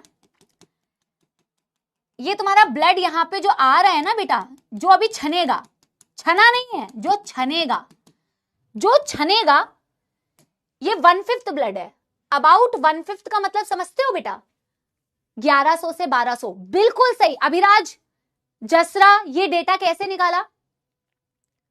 undergoes about 1/5 of the blood pumped by heart reaches the kidney that undergoes ultra filtration। इसमें एक और डेटा मैं ऐड कर देती हूं, पर मिनट। अब ये डेटा कैसे निकलेगा आप बताओ बेटा? 1 मिनट में हार्ट कितना ब्लड पंप आउट करता है? क्या 5000 ml या 5040 ml पंप आउट करता है, जिसे आप कार्डियक आउटपुट बोलते हो? मुझे बताओ, क्या cardiac output is the amount of blood pumped by each ventricle in a minute? कहते हो कि नहीं? कहते हो कि नहीं? 5040 या 5000 बोल सकते हो, उसी को तो कार्डियक आउटपुट बोलते हो ना बेटा। 1 मिनट में जितना हार्ट ने पंप आउट किया उसी को तो कार्डियक आउटपुट बोलते हो। तो अभी हम कह रहे हैं कि 1 मिनट में हार्ट ने जितना पंप किया था ना, उसका 1/5 तो तुम्हारे किडनी के पास आ गया। इसका 1/5 अप्रोक्सीमेट वैल्यू लिखते हैं बेटा, इसका 1/5 जो है ना अप्रोक्सीमेट वैल्यू जो इसकी लिखते हैं वो 1100 से 1200 लिखते हैं ऑन एन एवरेज, 1100 से 1200, ठीक है? ये अप्रोक्सीमेट एवरेज डेटा है। मतलब तुम यहां पे जो खून लेके आ रहे हो ना बेटा, 1 मिनट में तुम अराउंड 1100 से 1200 ml ब्लड यहां पे लेके आ रहे हो, इसे छन्ना है बेटा यहां से। It is undergoing ultra filtration. हाँ, 1000 तुम डिवाइड कर रहे हो exactly, but on an average 1100 से 1200 डेटा लिखते हैं, क्योंकि बेटा ये 5000 भी तो 5000 नहीं होता ना, 5040 होता है, फिर ये भी थोड़ा बहुत वेरिएबल होता है, तो हम इसीलिए ये डेटा 1100 से 1200 एज पर एनसीईआरटी हम ये वाला डेटा लिख रहे हैं। अब क्या होगा बेटा? अब ये छनेगा, अब ये पैसिवली छनता है बेटा प्रेशर्स की वजह से, ग्लोमेरुलस, फिर बोमेन्स कैप्सूल, बेसमेंट। अब बेटा मेरी बात ध्यान से सुनिएगा कृपया करके, बहुत इंपॉर्टेंट चीज बताने जा रही हूं। क्या ये पूरा का पूरा छन जाएगा? क्या ये पूरा का पूरा छन जाएगा? नहीं मैम, इसमें ये बोमेन्स कैप्सूल कुछ ज्यादा ही ऐसा नहीं बन गया। क्या ये पूरा छन जाता है बेटा? नहीं, ठीक है? ये बोमेन्स कैप्सूल है, इसमें से जो छनता है, ध्यान रखिए मेरी बात सुनिए, ये फिल्टरेशन में दिखा रही हूं, अल्ट्रा फिल्टरेशन, GFR लिख रही हूं मैं यहां, ये होता है 125 ml 1 मिनट में। आप एक बारी डेटा देखिए, आप एक बारी डेटा देखिए। वेरी गुड आदित्य बेटा, वो भी बताऊंगी अभी, सब्र कर। आप सोच के देखो, 1100 से 1200 ml यहां पे आया था 1 मिनट में, पर छना कितना? 125 ml सिर्फ। और मैं तुम्हें अभी इससे भी मजेदार एक डेटा बताऊंगी, ये तो कम मजेदार है, अभी तुम्हें इससे भी मजेदार एक डेटा बताऊंगी। कितना छना, उसी को तो रेट बोलते हो। GFR का मतलब ग्लोमेरुलर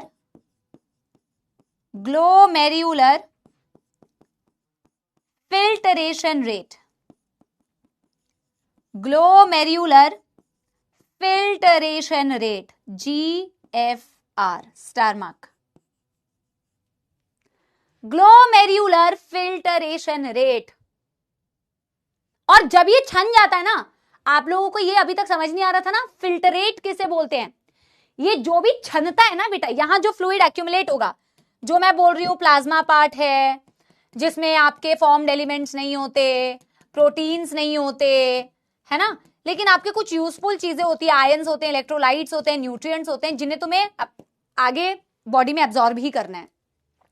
ये जो छना ना बेटा, इसी फ्लूइड को अब तुम क्या बोलते हो? फिल्टरेट। डायग्राम से जो चीज तुम विजुअलाइज कर सकते हो ना बेटा, वो सिर्फ थ्योरेटिकली लिखने से आप इमेजिन नहीं कर पाओगे। इसे क्या बोलते हैं? फिल्टरेट। इसी को फिल्टरेट बोलते हैं। और मैं ग्लोमेरुलर फिल्टरेशन रेट कैसे डिफाइन कर सकती हूं? कैसे डिफाइन कर सकती हूं? Amount of filtrate formed per unit time. Amount of filtrate formed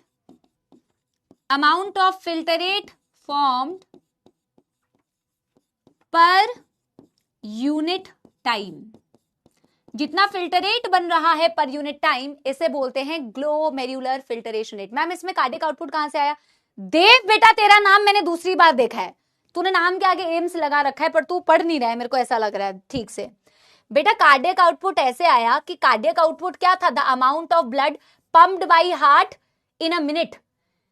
ये ब्लड पंप्ड बाय हार्ट क्या है बेटा? पर मिनट।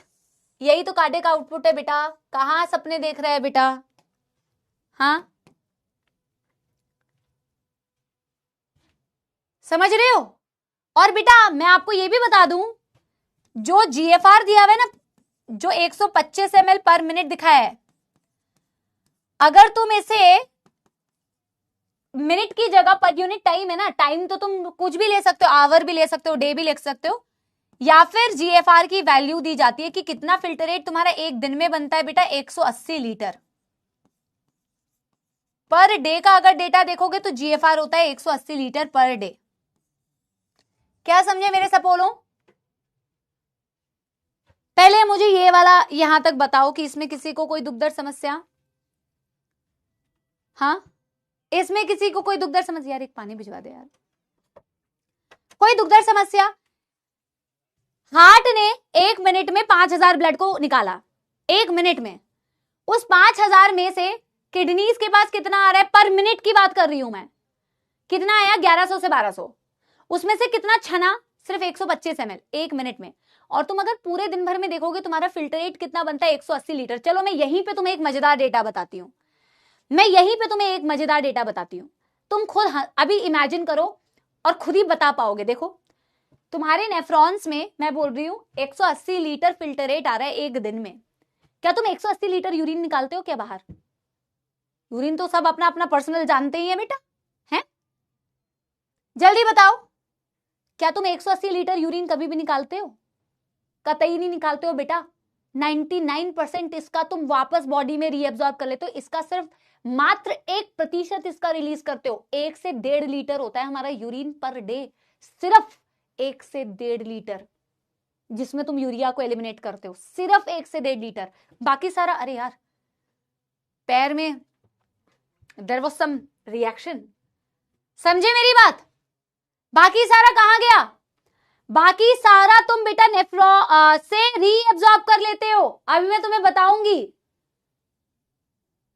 सारा रीअब्सॉर्ब कर लेते हो नेफ्रॉन से। सारा पानी, सारे न्यूट्रिएंट्स सब तुम्हारे काम के। इतना पानी लॉस कर दोगे तो मौत आ जाएगी। इतना जो फिल्टरेट बनाए हैं, अगर इतना पूरा लॉस कर दिया तो, समझे? यस, हाँ कुछ तो हुआ बेटा, कुछ तो हुआ, झुनझुनी टाइप की। आगे बढ़ जाऊं क्या? जीएफआर समझ में आया? जीएफआर का मतलब होता है कितना फिल्टरेट बना तुम्हारा। 180 लीटर पर डे बन रहा है और या तो 125 ml पर मिनट बन रहा है।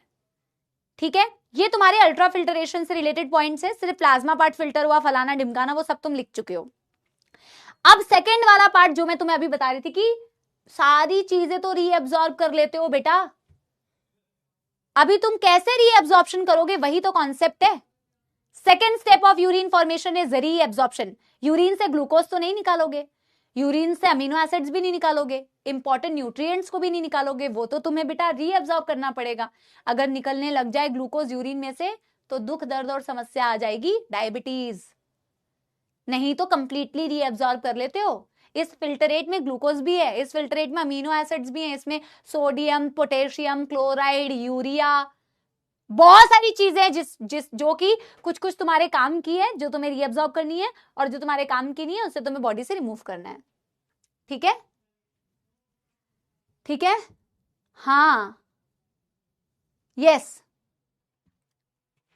अरे इतना तो तुम लिख चुके हो बेटा, अब क्या इतने नोट्स छाप रहे हो तुम लोग? Done done done done. Reabsorb कैसे होगा, वही तो बेटा मैं तुम्हें अभी पढ़ाऊंगी कैसे होगा। जीएफआर का फुल फॉर्म यहां पे लिखा हुआ है, ग्लोमेरुलर फिल्टरेशन रेट। ठीक है, ये आधे स्पैमिंग करने के लिए आते हैं क्या? पढ़ते ही नहीं है, बिल्कुल ही नहीं पढ़ते यार, क्या बात क्या है? भैया दीदी आए तुमसे मिले, क्या इंस्पिरेशन लिया तुमने? सिलेक्शन का परसेंटेज इसीलिए कम होता है बेटा। कम होने का कारण ही है कि आधे बच्चे टाइम पास करते हैं, पढ़ते ही नहीं है बेटा, पढ़ना ही नहीं चाहते हैं, सिर्फ टाइम पास। पैसिव क्यों? पैसिव इसीलिए कि तुमने कोई एनर्जी नहीं लगाई, तुमने कोई एटीपी खर्च नहीं किया। जो फिल्टरेशन होता है वो सिर्फ प्रेशर्स की वजह से होता है। जब तुम एफरेंट आर्टीरियोल में, ये मैंने लास्ट क्लास में बताया था, एफरेंट आर्टीरियोल से ब्लड को लेके आते हो, जब कैपिलरी में लेके आते हो ना बेटा, तो कैपिलरी में हाई प्रेशर है, उस कैपिलरी से जब ब्लड पास होता है तो हाई प्रेशर से ब्लड छन जाता है। ठीक है, अब बेटा मुझे ये बताओ, आप री एब्जॉर्प्शन इसे क्यों बोलते हैं, एब्जॉर्प्शन क्यों नहीं बोलते हैं? आप इसे री एब्जॉर्प्शन क्यों बोलते हैं, आप इसे एब्जॉर्प्शन क्यों नहीं बोलते? आप पहले मुझे ये बताइए, आप यहां पे सेकेंड स्टेप में री एब्जॉर्प्शन वर्ड का इस्तेमाल क्यों कर रहे हैं? आप एब्जॉर्प्शन क्यों नहीं लिख रहे हैं बच्चों? जल्दी बताओ, why? Why? Why not absorption? Absorb again पहले कहां हुआ था? दोबारा, ठीक है, पर पहले कहां हुआ था? पहले कहां हुआ था ये भी तो बताओ। दोबारा तो मुझे भी समझ में आ रहा है, बिल्कुल सही, बहुत सारे बच्चे सही बात लिख रहे हैं। पहले तो एलिमेंट्री कैनाल में, इंटेस्टाइन में ऑलरेडी चीजें एब्जॉर्ब हो चुकी है। ऑलरेडी तुम्हारी फर्स्ट एब्जॉर्प्शन ब्लड के अंदर तुम्हारे गट में हुई थी, डाइजेशन किया था तुमने, फिर डाइजेशन करने के बाद तुमने वहां से ग्लूकोज एब्जॉर्ब किया, अमीनो एसिड एब्जॉर्ब किया, वाटर एब्जॉर्ब किया, आयंस एब्जॉर्ब किए, तो गट में एक बारी पहले से एब्जॉर्प्शन हो चुका है। अब सेकेंड टाइम यहां से एब्जॉर्ब होता है, इसीलिए इसे रीएब्जॉर्प्शन बोलते हैं। अब अलग अलग पार्ट से अलग अलग चीजों का रीएब्जॉर्प्शन होता है बेटा, हम पहले अलग अलग से पढ़ेंगे और फिर आप लोगों को मैं एक होमवर्क दूंगी, एक सिंगल डायग्राम में पूरी रीएब्जॉर्प्शन को आपको लिखना है, एक सिंगल डायग्राम में। ठीक है, देखो बेटा, आपकी ग्लोमेरुलस और आपकी बोमेंस कैप्सूल, यहां से किसी भी चीज का रीएब्जॉर्प्शन नहीं होता, यहां पे सिर्फ और सिर्फ होता है अल्ट्रा फिल्टरेशन। यहां पे कोई रीएब्जॉर्प्शन नहीं हो रही, ना आपके बोमेंस कैप्सूल से कोई चीज रीएब्जॉर्ब हो रही है, ना आपके बेटा ग्लोमेरुलस से कोई भी चीज रीएब्जॉर्ब हो रही है। यहां से सिर्फ और सिर्फ क्या हो रहा है, यहां से सिर्फ और सिर्फ अल्ट्रा फिल्टरेशन हो रही है। ठीक है, reabsorption because second time absorbed, basics है ये तो। सेकेंड टाइम एब्जॉर्ब बेटा, first time already in alimentary canal.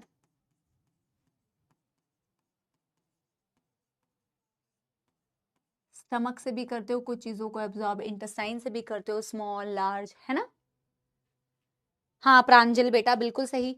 अब बेटा सबसे पहला पार्ट रीएब्जॉर्प्शन में जो हमें लिखना है, जहां से सबसे पहले चीजों की रीएब्जॉर्प्शन होती है, that is PCT. Full form क्या होता है? Proximal convoluted tubule.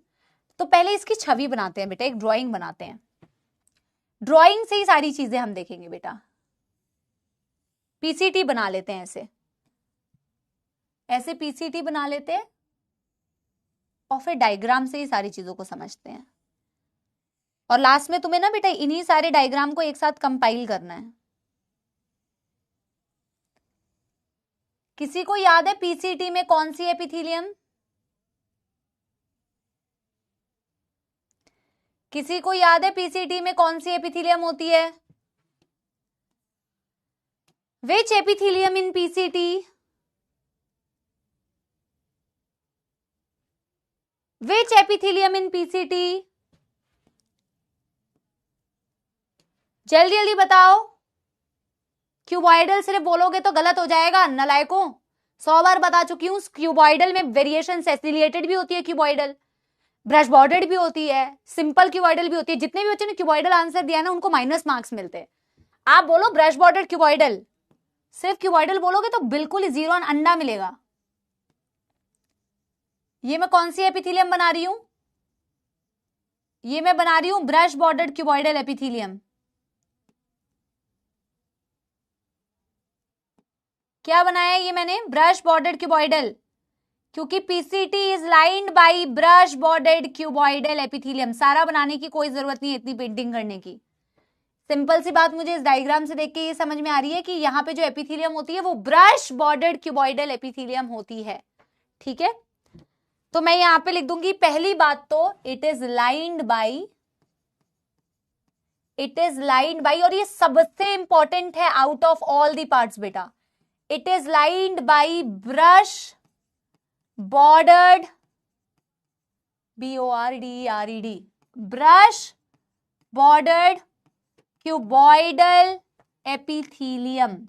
ये इसकी सबसे इंपॉर्टेंट बात क्यों है पता है बेटा? ब्रश बॉर्डर्ड होने का फायदा क्या है ये बताओ बेटा। ब्रश बॉर्डर्ड होने का फायदा क्या है ये बताओ। What is the importance of having brush bordered epithelium? Importance क्या है ब्रश बॉर्डर्ड होने का बताओ। सिंपल हो जाता मैम, सिंपल क्यूबॉइडल हो जाता, क्या लोड था? ब्रश बॉर्डर्ड होने का फायदा क्या है? ब्रश बॉर्डर का मतलब क्या था? माइक्रोविलाई, और माइक्रोविलाई का मतलब होता है increased reabsorption.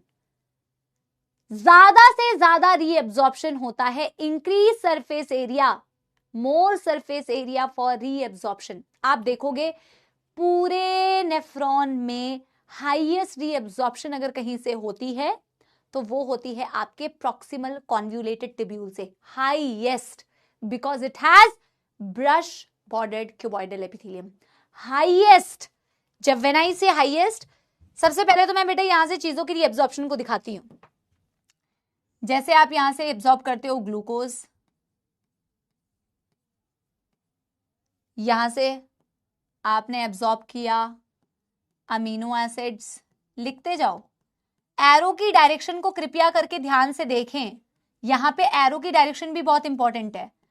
All kind of nutrients बेटा आप कंप्लीटली इन्हें रीएब्जॉर्ब करते हो। यहां से आप रीएब्जॉर्ब करते हो बेटा सोडियम आयंस, यहां से आप रीएब्जॉर्ब करते हो पोटेशियम को भी, यहां पे आप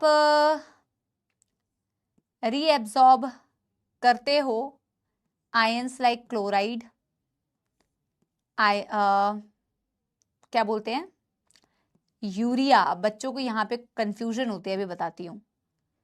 यहां से आप रीएब्जॉर्ब करते हो वाटर, यहां से आप रीएब्जॉर्ब करते हो इन सारी चीजों को, बट बाइकार्बोनेट को करते हो एब्सॉर्ब। पहले तो यहां तक ये वाले पॉइंट्स लिखो। हाँ, आप देख रहे हो बेटा मैंने कितनी सारी चीजों को यहां से रीएब्सॉर्ब करते हुए दिखाया। एक चीज ध्यान रखना, मैंने एरो कौन सी डायरेक्शन में बनाया हुआ है। क्यों इंपॉर्टेंट है मैम ये एरो? बेटा यहां इसके अंदर क्या है, इसके अंदर क्या है बेटा? इसके अंदर मैं ये फिल्टर रेट को ऐसे दिखा सकती हूँ, ये फिल्टर रेट है, दिखा सकती हूँ। इसी फिल्टर रेट में बेटा पानी है, इसी फिल्टर रेट में पानी है। अरे यार यार ये ना बड़ी एक दिक्कत है यार, देखना कैसे हो गया बेटा ये। जैसे इसको मिटाने गई तो ये पूरा, यार मैंने इसको ऐसे मिटाया, मैंने कहा नीचे का काम का नहीं है, पूरा मिट गया यार, हद ही है यार।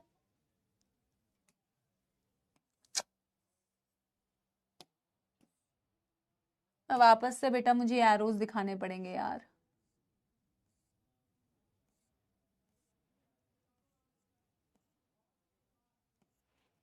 ठीक है, पता नहीं क्या होता है यार, अंडू नहीं होता है बेटा, पता नहीं अंडू भी नहीं होता है यार, ये अलग ही दुनिया है भाई इसकी। चलो वापस से ब्रश बॉर्डर बना देती हूँ यार, आज क्या ही बोलूं।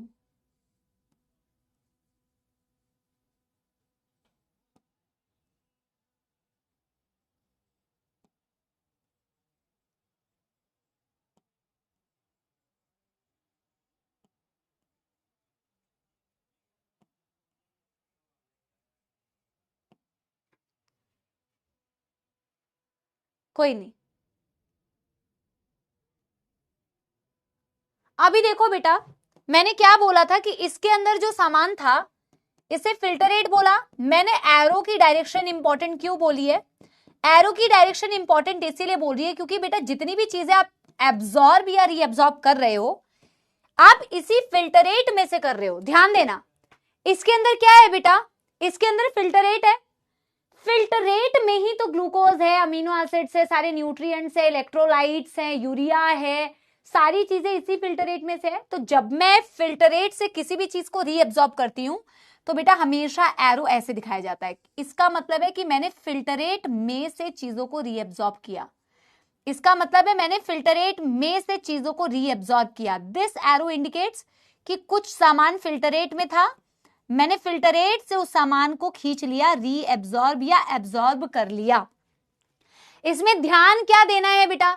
इसमें ध्यान ये देना है कि बाइकार्बोनेट को हम हमेशा एब्सॉर्ब लिखते हैं क्योंकि बाइकार्बोनेट फर्स्ट टाइम एब्सॉर्ब होता है पीसीटी में, ये गट में नहीं हुआ है।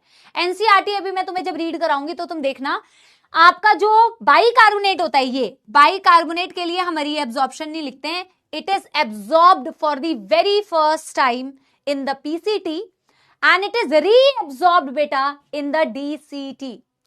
आप इसके लिए लिखते हैं because of this brush border cuboidal ना बेटा, आप कहते हैं भाई सारी चीजें मैक्सिमम 70 से 80% वाटर एंड इलेक्ट्रोलाइट 70 से 80% पानी, और इलेक्ट्रोलाइट्स तो बेटा आपके रीएब्सॉर्ब हो जाते हैं पीसीटी में ही। सोचो, पीसीटी ने सबसे पहला काम कर दिया, रीअब्सॉर्ब्ड इन पीसीटी। पीसीटी में ही तो बेटा 70 से 80% पानी, 70 से 80% इलेक्ट्रोलाइट्स यहीं से रीअब्सॉर्ब हो जाती है, यहीं से रीअब्सॉर्ब हो जाती है, समझ रहे हो? हाँ, यूरिया क्यों हुआ बेटा आदर्श, बेटा वो मैं समझा रही हूं। एक और बच्चे का हर्ष राज चौहान का भी आया है, यूरिया क्यों हुआ है, अभी मैं बताती हूं। येलो डॉट्स क्या है? नलायक, अभी बताया मैंने, ये फिल्टरेट है। हद होती है बेटा, ये फिल्टरेट है ना, कहां से चीजों को रीअब्सॉर्ब कर रहा है? फिल्टरेट। कुछ चीजों का एक्टिव रीअब्सॉर्प्शन होता है जैसे glucose, amino acid, nutrient, sodium, potassium ions, इन चीजों का एक्टिव रीअब्सॉर्प्शन होता है। एक्टिव का मतलब होता है वेयर एनर्जी इज यूटिलाइज्ड, अभी मैं बता रही हूं कैसे। एंड इन चीजों का होता है बेटा passive.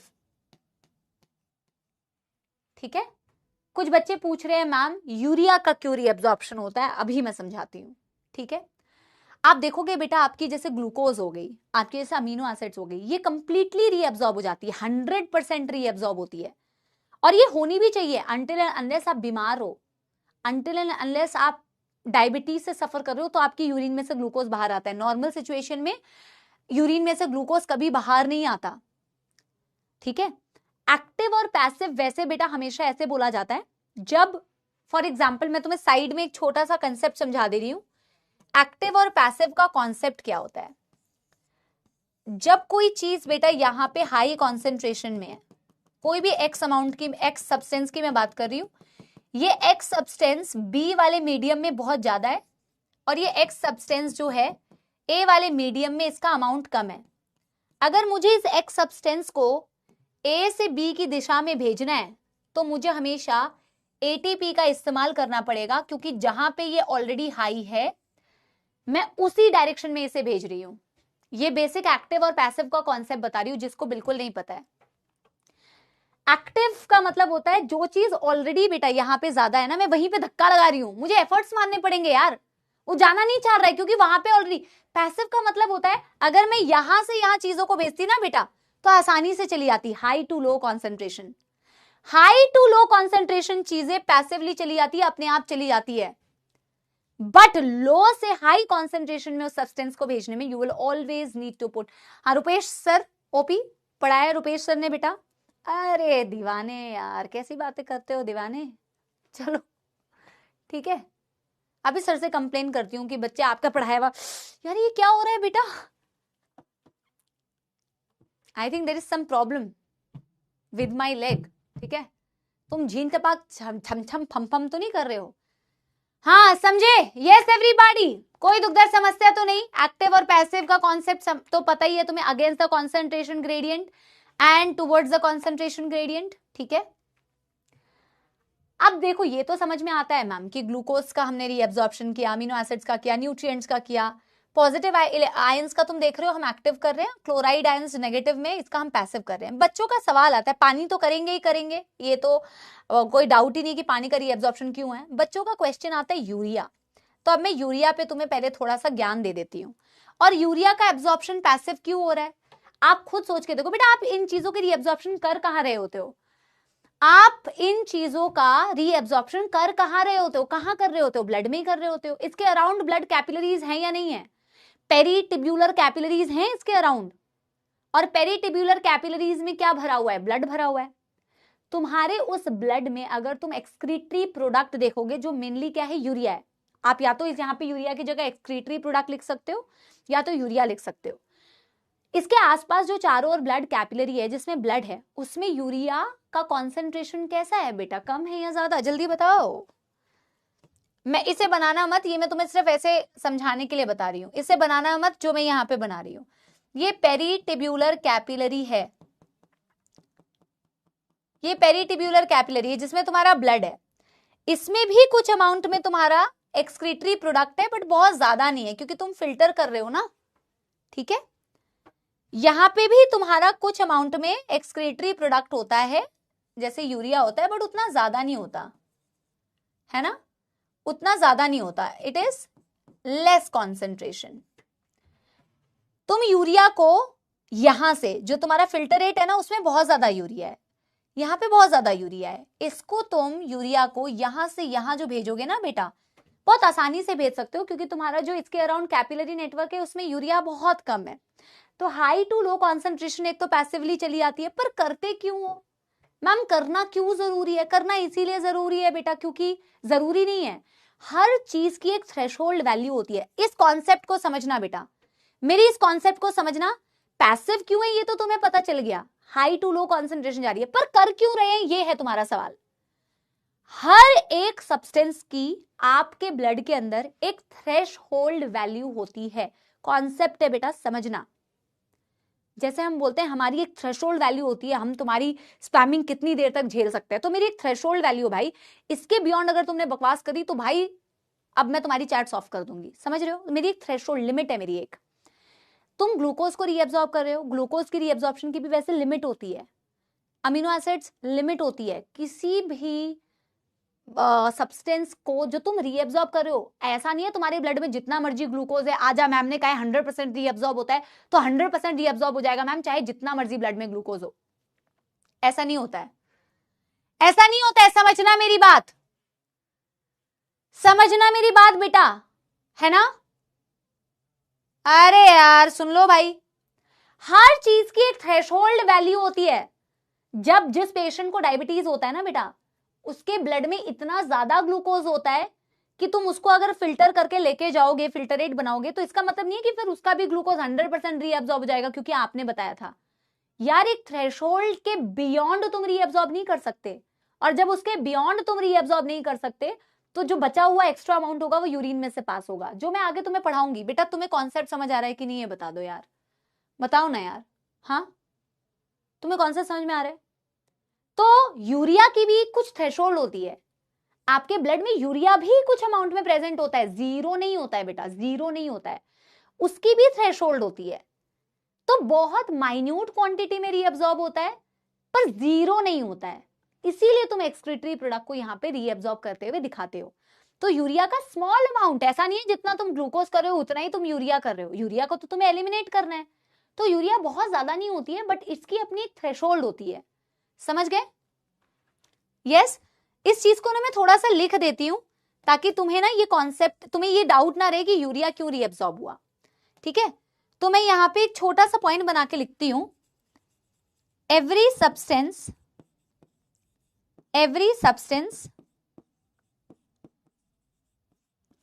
has a certain threshold value,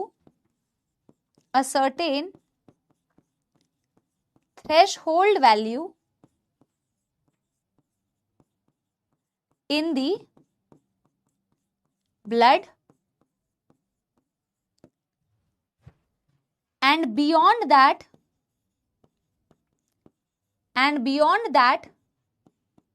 it is not reabsorbed.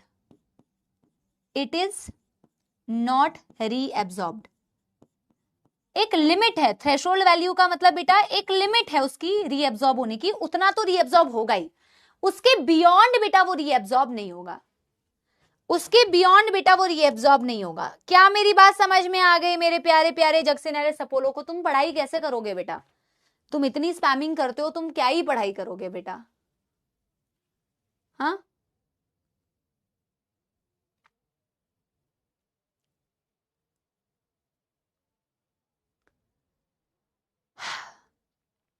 ध्यान रखिए, मैक्सिमम चीजों को तुमने यहीं पे रीएब्सॉर्ब कर दिया है, अब आगे थोड़ी थोड़ी चीजों को तुम रीएब्सॉर्ब करोगे। ये बाइकार्बोनेट बहुत इंपॉर्टेंट है। देखो, पानी भी पैसिवली रीएब्सॉर्ब हुआ, यूरिया भी पैसिवली हुआ क्योंकि एक्सक्रीटेड प्रोडक्ट है, और नेगेटिव आयन जो है वो पैसिवली हुआ, बाकी सारी मतलब कुछ चीजों का एक्टिव, कुछ चीजों का पैसिव रीएब्सॉर्प्शन हुआ। लेकिन सबसे इंपॉर्टेंट कि बाइकार्बोनेट फर्स्ट टाइम जो होता है एब्सॉर्ब होता है पीसीटी में, सेकेंड टाइम रीएब्सॉर्ब होता है बेटा आपके डीसीटी के अंदर। ठीक है, यस क्या पीसीटी में से किस चीज का रीएब्सॉर्प्शन हुआ, इसमें कोई दुख दर्द या समस्या है? क्या पीसीटी में से क्या क्या चीजें रीएब्सॉर्ब हुई, और क्यों 70 से 80% यहीं पे रीएब्सॉर्ब हुआ? क्योंकि इसमें ब्रश बॉर्डर्ड क्यूबॉइडल था। क्या इसको समझने में कोई दुख दर्द समस्या बेटा?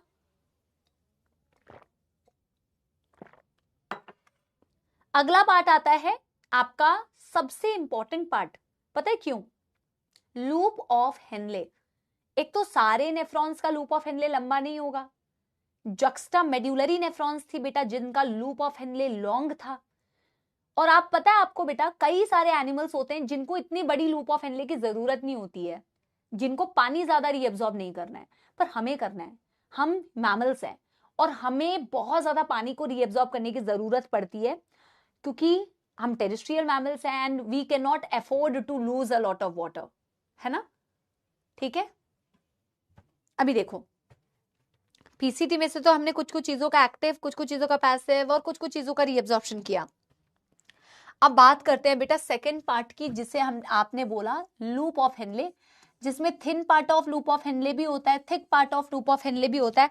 इसके मुझे लगता है आज मैं सिर्फ लूप ऑफ हेनले ही पढ़ा पाऊंगी, उससे ज्यादा मैं पढ़ा नहीं पाऊंगी क्योंकि इसमें काफी सारे कंसेप्ट्स है बेटा जो मुझे तुम्हें बताने हैं, तो काफी इंपॉर्टेंट भी है क्योंकि काउंटर करंट मैकेनिज्म के लिए ये काम में भी आएगा। तो इस डायग्राम को बनाने के लिए ना तुम आधे पेज में भी होगा तो भी बन जाएगा, लैंडस्केप में भी बन जाएगा, तो लोड लेने की जरूरत नहीं है कि लैंडस्केप में बनाए कि पोर्ट्रेट में बनाए, सिंपल बनाओ बेटा।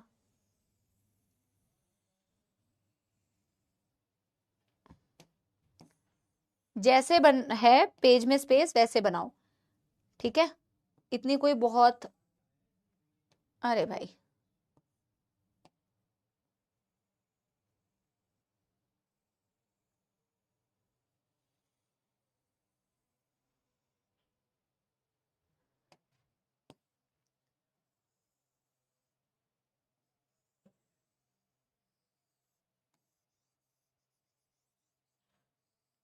मैंने इसको ऐसे डिवाइड क्यों किया है इसे समझना, मैंने इस पेज को ऐसे डिवाइड क्यों किया इसे समझना।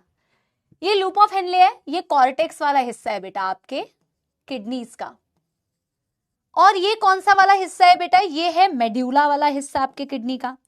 क्या हम बोलते हैं बेटा कि आपका जो लूप ऑफ हेनले होता है वो आपके मेड्यूला में पेनिट्रेट करता है, डीप इनटू द मेड्यूला? बोलो यस और नो, यस और नो जल्दी बताओ। हाँ, कॉर्टेक्स और मेड्यूला में मैंने इसे डिवाइड किया है। ये थोड़ा सा टेढ़ा बना है, इसे थोड़ा सा सीधा और बनाते हैं बेटा। क्या हमने ऐसा पढ़ा था या नहीं? यस और नो, क्या हमने ऐसा पढ़ा था कि लूप ऑफ हेनले जो होता है वो मेड्यूला एरिया में प्रेजेंट होता है। क्या ऐसा पढ़ा था? जल्दी बताओ, क्या ऐसा पढ़ा था? यस और नो? Yes, yes. तो हमने ये लूप ऑफ हेनले को मेड्यूला वाले एरिया में पेनिट्रेटेड दिखाया है, और इसे मैंने लिखा बेटा कि ये तुम्हारा डिसेंडिंग लूप ऑफ हेनले है, DLOH। इसकी यूनिफॉर्म कंसिस्टेंसी है इसके लिंब की। ये है तुम्हारा बेटा ascending loop of Henley, ALOH। ये ALOH का बेटा थिन पार्ट है, असेंडिंग लूप ऑफ हेनले का थिन पार्ट। ये असेंडिंग लूप ऑफ हेनले का थिक पार्ट है। कोई तकलीफ यहां तक? Thick part of ascending loop of Henley, thin part of ascending loop of Henley. I am telling you a very important concept. इसके अलावा आज कुछ मत पढ़ो, बट ये पढ़ के जाओ एटलीस्ट। इसके अलावा कुछ मत पढ़ो, बट एटलीस्ट ये पढ़ के जाओ। बेटा आपका जो ये बाहर का जितना भी एरिया है ना, जो कॉर्टेक्स का एरिया है, जो मेड्यूला का एरिया है खासकर, अब मैं ना तुम्हें थोड़ा सा रिलेट कराती हूं, तो तुम्हें ना इमेजिन करने में थोड़ी आसानी होगी। इस साइड वाले डायग्राम को मत बनाना, है ना। ये तुम्हारा मेड्यूला था, मेड्यूलरी पिरामिड था ना। इसमें तुम नेफ्रॉन को कैसे बनाते थे बेटा? ऐसे बनाते थे। एक ही नेफ्रॉन बना के बता रही हूं, एक ही नेफ्रॉन बना के बता रही हूं, है ना। अब बेटा ये वाला स्पेस बनाया है मैंने, ये वाला जो मैं ब्लू कलर से डॉटेड कर रही हूं ना बेटा, ये वाला स्पेस बनाने की कोशिश की है मैंने। ये और ये कॉर्टेक्स का हिस्सा है, ये कॉर्टेक्स का हिस्सा है, ये अंदर वाला मेड्यूला का हिस्सा है जिसमें तुम्हारी लूप ऑफ हेनले पेनिट्रेट कर चुकी है। इमेजिन कर पा रहे हो पूरा? इसको पता है क्या बोलते हैं इस वाले स्पेस को? इसे बोलते हैं मेड्यूलरी इंटरस्टिशियम। इसे क्या बोलते हैं? Medullary interstitium. क्या बोला? Medullary interstitium. The space, the entire space within medulla, that is called as medullary interstitium. समझ रहे हो? यस। इस मेड्यूलरी इंटरस्टिशियम की अपनी एक कॉन्सेंट्रेशन होती है बेटा। इस पूरे स्पेस की ना अपनी एक कॉन्सेंट्रेशन होती है, और कॉन्सेंट्रेशन को यहां पे एक यूनिट से रिप्रेजेंट किया जाता है। उसे बोलते हैं मिली ऑस्मॉल पर लीटर। जैसे आप किसी भी, जैसे आपने बेटा कितनी सारी कॉन्सेंट्रेशन की यूनिट पढ़ते होगे ना तुम लोग, केमिस्ट्री में भी तो कितना पढ़ा है। यहां पे जो हम पूरे स्पेस की कॉन्सेंट्रेशन को लिखेंगे ना, कॉर्टेक्स की कॉन्सेंट्रेशन, मेड्यूला की, इसको एक यूनिट से लिखते हैं, रिप्रेजेंट करते हैं मिली ऑस्मॉल पर लीटर। इस वाले कॉर्टेक्स की अपनी एक कॉन्सेंट्रेशन होती है, मेड्यूला की अपनी एक कॉन्सेंट्रेशन होती है।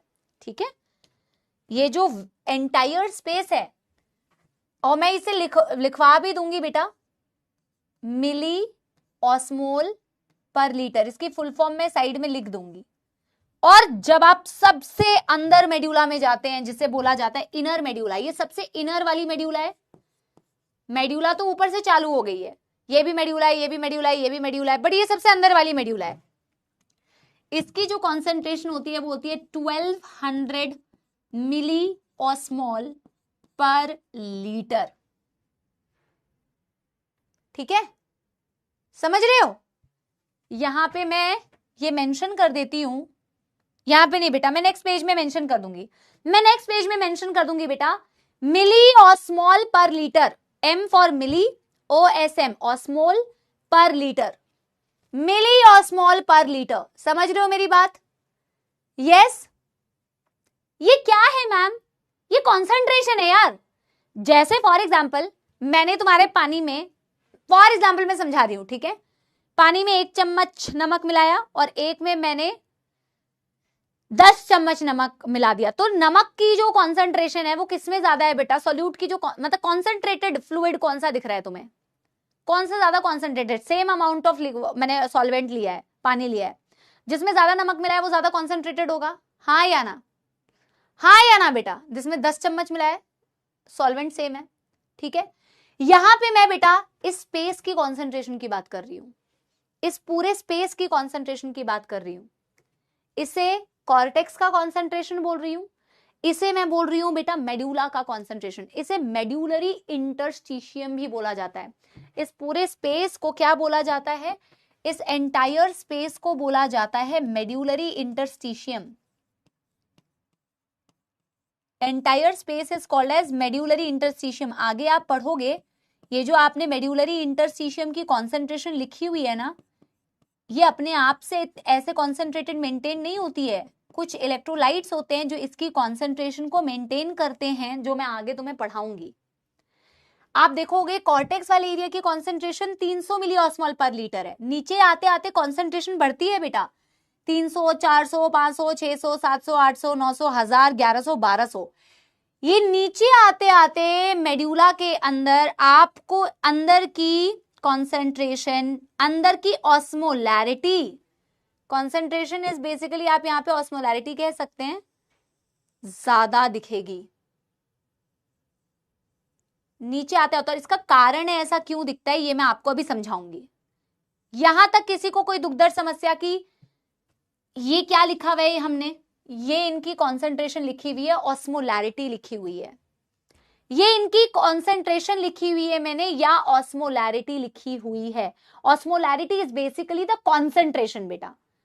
कैसे ये अंदर 1200 हुई ये मैं आगे आपको समझाऊंगी, अभी का कॉन्सेप्ट नहीं है।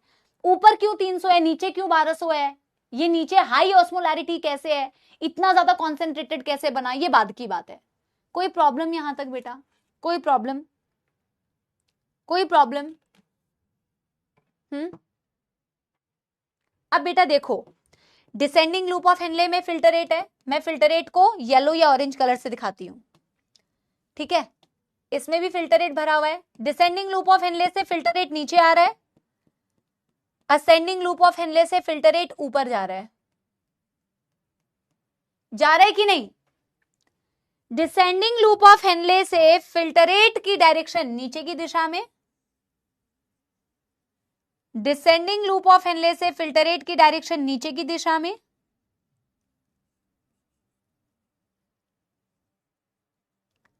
असेंडिंग लूप ऑफ हेनले से फिल्टर रेट की मूवमेंट ऊपर की दिशा में। बोलो किसी को कोई समस्या यहां तक? इसीलिए तो इसी को डिसेंडिंग बोला, इसीलिए तो इसको असेंडिंग बोला। इनमें कौन कौन सी एपिथेलियम होती है बेटा? आपकी डिसेंडिंग लूप ऑफ हेनले और आपकी असेंडिंग लूप ऑफ हेनले के थिन पार्ट में होती है सिंपल स्क्वॉमस एपिथेलियम। क्या होती है? Simple squamous epithelium.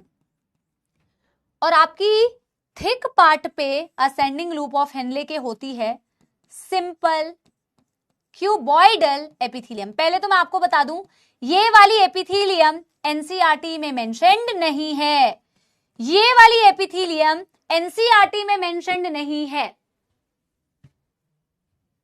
ये वाली एपिथेलियम बेटा एनसीईआरटी में मेंशन नहीं है। आप चाहो तो याद रख सकते हो, वैसे याद रखना ही अच्छी बात है, ठीक है। चाहो तो छोड़ सकते हो, बट याद रख लो, वो ज्यादा काम का है। यहां तक किसी को कोई दुख दर्द समस्या बेटा? कोई दुख दर्द समस्या?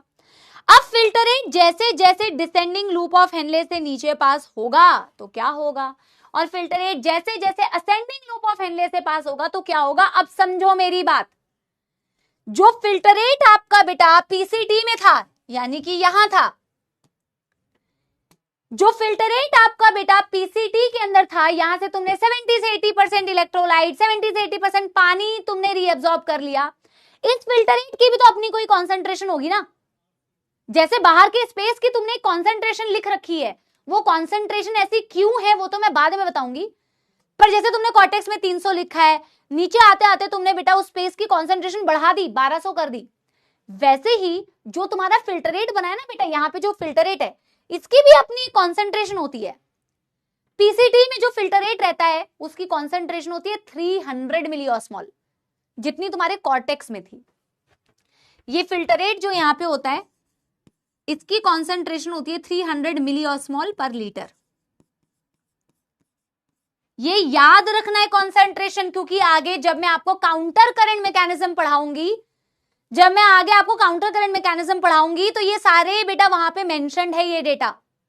ये जो पीसीटी में बेटा आपका फिल्टर रेट था, जब तुमने चीजों को रीअब्सॉर्ब किया ना तो उसकी कॉन्सेंट्रेशन 300 ही रहती है, चेंज नहीं होती है। जितना पानी निकालते हो उतने ही इलेक्ट्रोलाइट एब्सॉर्ब करते हो, सेम बैलेंस इक्वल अमाउंट में, उसकी कॉन्सेंट्रेशन उतनी ही रहती है 300 मिलीऑस्मोल। उसमें से जितना पानी निकाला उतने इलेक्ट्रोलाइट्स निकाले, बैलेंस हो गया, उसकी कॉन्सेंट्रेशन में कोई बदलाव नहीं हुआ। यहाँ जो डिसेंडिंग लूप ऑफ हेनले से जो पास होगा बेटा फिल्टरेट, उस फिल्टरेट की अभी कॉन्सेंट्रेशन है 300 मिली ऑस्मॉल पर लीटर। अब आप मुझे थोड़ा लॉजिकली सोच के बताओ, जैसे जैसे फिल्टरेट नीचे जाता है, एनसीईआरटी कहती है descending loop of Henley is permeable for water. Descending loop of Henley is permeable for water, ऐसा कहती है एनसीईआरटी। यानी कि जैसे जैसे फिल्टरेट नीचे जाता है, आप पानी पानी और पानी को ही रीएब्सॉर्ब कर लेते हो। समझ रहे हो? जैसे जैसे आपका filtrate descending loop of Henley से नीचे जाता है, पानी रीएब्सॉर्ब कर लेते हो। तो अपना थोड़ा सा इस छोटी बुद्धि का इस्तेमाल करो और मुझे बताओ कि अगर ये फिल्टरेट नीचे जाएगा और नीचे जाते आते तुमने इसमें से सिर्फ पानी खींचा, तो ये नीचे पहुंचने वाला फिल्टरेट ज्यादा कॉन्सेंट्रेटेड बनेगा, ज्यादा ऑस्मोलैरिटी होगी या कम ऑस्मोलैरिटी होगी? जरा बताओ, जल्दी बताओ। अगर 300 वाला कॉन्सेंट्रेटेड वाला फिल्टरेट था तुम्हारे पास, इसमें से सिर्फ पानी खींचते जा रहे हो, पानी पानी पानी पानी पानी पानी पानी, नीचे जाते जाते जो ये फ्लूइड यहां नीचे जाएगा, ये ज्यादा कॉन्सेंट्रेटेड होगा या कम कॉन्सेंट्रेटेड होगा? केमिस्ट्री कैसे पढ़ाते होंगे सर लोगों को, कितनी मुश्किल आती होगी भाई। तुम लोग जिस हिसाब से कुछ बच्चे आंसर दे रहे हैं, कुछ बच्चे मैं कह रही हूँ 80% बच्चे तो सही आंसर दे रहे हैं। अरे भाई नीचे जाते जाते पानी खींच लिया ना यार, पानी खींच लिया तो भाई वो ज्यादा कॉन्सेंट्रेटेड बन जाएगा ना, नलायको। और पता है बेटा कितनी कॉन्सेंट्रेशन होती है? 1200। अभी मैं समझा रही हूं सारी चीजें। जैसे जैसे filtrate descending loop of Henley से नीचे जाता है, it is permeable for water, nearly impermeable for electrolytes. पानी पानी पानी पानी, पहले 300, फिर 400, 500, 600, 700, 800, 900, 1000 and 1200। More concentrated, more osmolarity, hypertonic solution बोलते हैं। हाइपर मतलब ज्यादा कॉन्सेंट्रेटेड वाला सॉल्यूशन आपको नीचे मिलेगा, ज्यादा कॉन्सेंट्रेटेड फिल्टरेट तुम्हें नीचे मिलेगा, ज्यादा कॉन्सेंट्रेटेड। ऐसा हुआ क्यों तुम्हें पता है? ऐसा पानी ही क्यों रीअब्सॉर्ब हुआ यहां से तुम्हें पता है? ये पानी कैसे मूव कर गया मैम अपने आप? ये पानी कैसे मूव कर गया मैम अपने आप? अपने आप नहीं मूव करता बेटा। जैसी बाहर की ऑस्मोलैरिटी होती है वैसे ही आपके अंदर की फिल्टरेट की ऑस्मोलैरिटी होती है। पानी तो पैसिवली मूव कर जाएगा बेटा। आप सोचो ना, बाहर 300 कंसेंट्रेशन, अंदर भी 300 है। अब ये 300 वाला नीचे जाएगा तो बाहर की कंसेंट्रेशन 400 है, तो इसमें से पानी अपने आप निकल जा रहा है। फिर ये नीचे गया, बाहर 500 है, अगर ये 400 है तो फिर से इसमें से पानी निकला तो ये भी 500 हो गया। फिर ये नीचे गया बेटा, बाहर 600 है, तो इसमें से फिर पानी निकला। जैसा बाहर का कॉन्सेंट्रेशन है, जैसा इंटरस्टिशियम का कॉन्सेंट्रेशन है, वैसा ही फिल्टरेट का कॉन्सेंट्रेशन होता है। ये जो बाहर की स्पेस की कॉन्सेंट्रेशन है ना बेटा, ये बहुत इंपॉर्टेंट है। अगर इसकी कॉन्सेंट्रेशन ऐसी नहीं होगी तो ये पानी अपने आप यहां से पैसिवली मूव नहीं करेगा। इसी का कॉन्सेप्ट काउंटर करंट में भी है, पर मैं तुम्हें यहीं पे थोड़ा सा रिलेट कर रही हूं। अगर ये बाहर की ऑस्मोलैरिटी 300 है ना बेटा, और नीचे आते आते ये 400, 500, 600, ये जो ऑस्मोलैरिटी मेंटेन्ड है, ये जो कॉन्सेंट्रेशन बेटा बाहर की मेंटेन्ड है, ये हेल्प करती है कि आपका फिल्टरेट में से चीजें आराम से मूव कर पाए।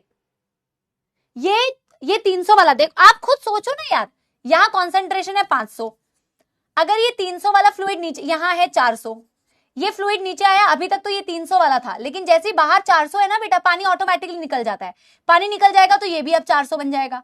फिर ये नीचे आया, बाहर कॉन्सेंट्रेशन 500 है, पानी ऑटोमेटिकली निकल जाएगा तो ये भी 500 बन जाएगा। फिर ये नीचे आया, बाहर 600 है, तो पानी निकल जाएगा तो ये भी 600 बन जाएगा।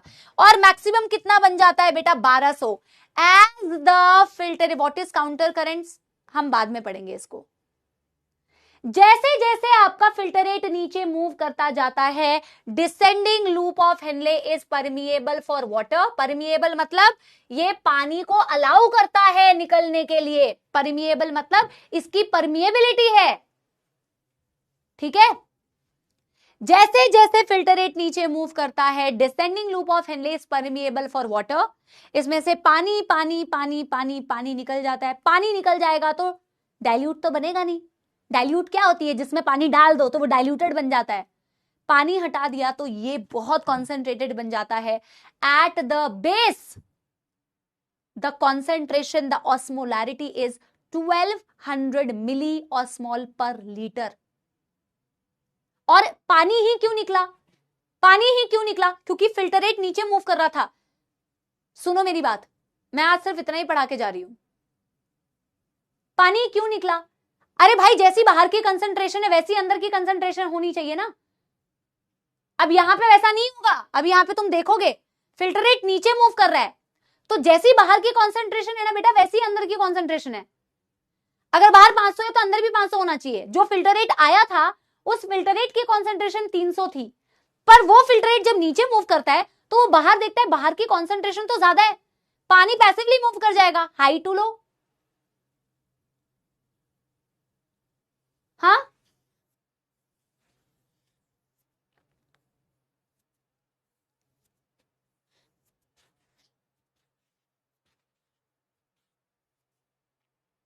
चलो पहले आज, चलो मैं यहां से ना कल की क्लास में कंटिन्यू करूंगी। आज वैसे भी बेटा मैं फ्लो में पढ़ा नहीं पाई। चलो आज मैं वैसे भी बेटा फ्लो में ना, इसको एक टॉपिक को पूरा फ्लो में पढ़ाना होता है। कल इसको कंटिन्यू करेंगे, कोई दिक्कत नहीं है। आप एक काम करो, यहां तक नोट करके रखो, मैं यहीं से अगली क्लास में शुरू करूंगी। मैं यहीं से अगली क्लास में शुरू करूंगी। कोई नहीं, कोई नहीं, समझ नहीं आ रहा है तो थोड़ा सा दिमाग लेके अगली क्लास में आना। मैं यहीं तक छोड़ रही हूँ, ठीक है? तो एक फ्लो होना चाहिए बेटा, वो फ्लो ना बन नहीं पाया। कोई बात नहीं, चिंता ना करना, पर थोड़ा सा तो दिमाग लगेगा बेटा, ये कंसेप्चुअल चीजें हैं। और कल मैं आपको थोड़ी सी आगे की काउंटर करंट मैकेनिज्म पढ़ाऊंगी, डीसीटी का पार्ट पढ़ाऊंगी, और तुम अगर इतने वीक उसके साथ में आओगे तो कैसे समझ में आएगा। मैं ये वाला टॉपिक फिर से पूरा समझाऊंगी तुम्हें, ठीक है? पर थोड़ा सा जो मैंने आज पढ़ाया वो थोड़ा सा पढ़ के आ जाना यार। तो I will start from here only, मैं यहीं से शुरुआत करूंगी, ठीक है? कोई दिक्कत नहीं है, मैं यहीं से शुरुआत करूंगी। डीसीटी में क्या होता है, कलेक्टिंग डक्ट में क्या होता है, और काउंटर करंट मैकेनिज्म। थोड़ा मुझे दुख होता है जब क्लास का टाइम खत्म, वो भी जरूरी था यार। बच्चे तुम्हारे लिए बहुत बड़ी इंस्पिरेशन होते हैं, वो भी बहुत जरूरी बात है, वो भी कराना जरूरी है ना? तुम भी आओगे तो तुम्हें भी मन करेगा कि अपने छोटे छोटे भाई बहनों से मिल लेते हैं, है ना? तो कोई बात नहीं, इसको कल कंटिन्यू करते हैं, बट थोड़ी सी मेहनत करके आओगे बेटा। एनसीईआरटी की रीडिंग छोड़ के जा रही हूँ, थोड़ी सी मेहनत करके आना, थोड़ा सा पढ़ के आना, ठीक है?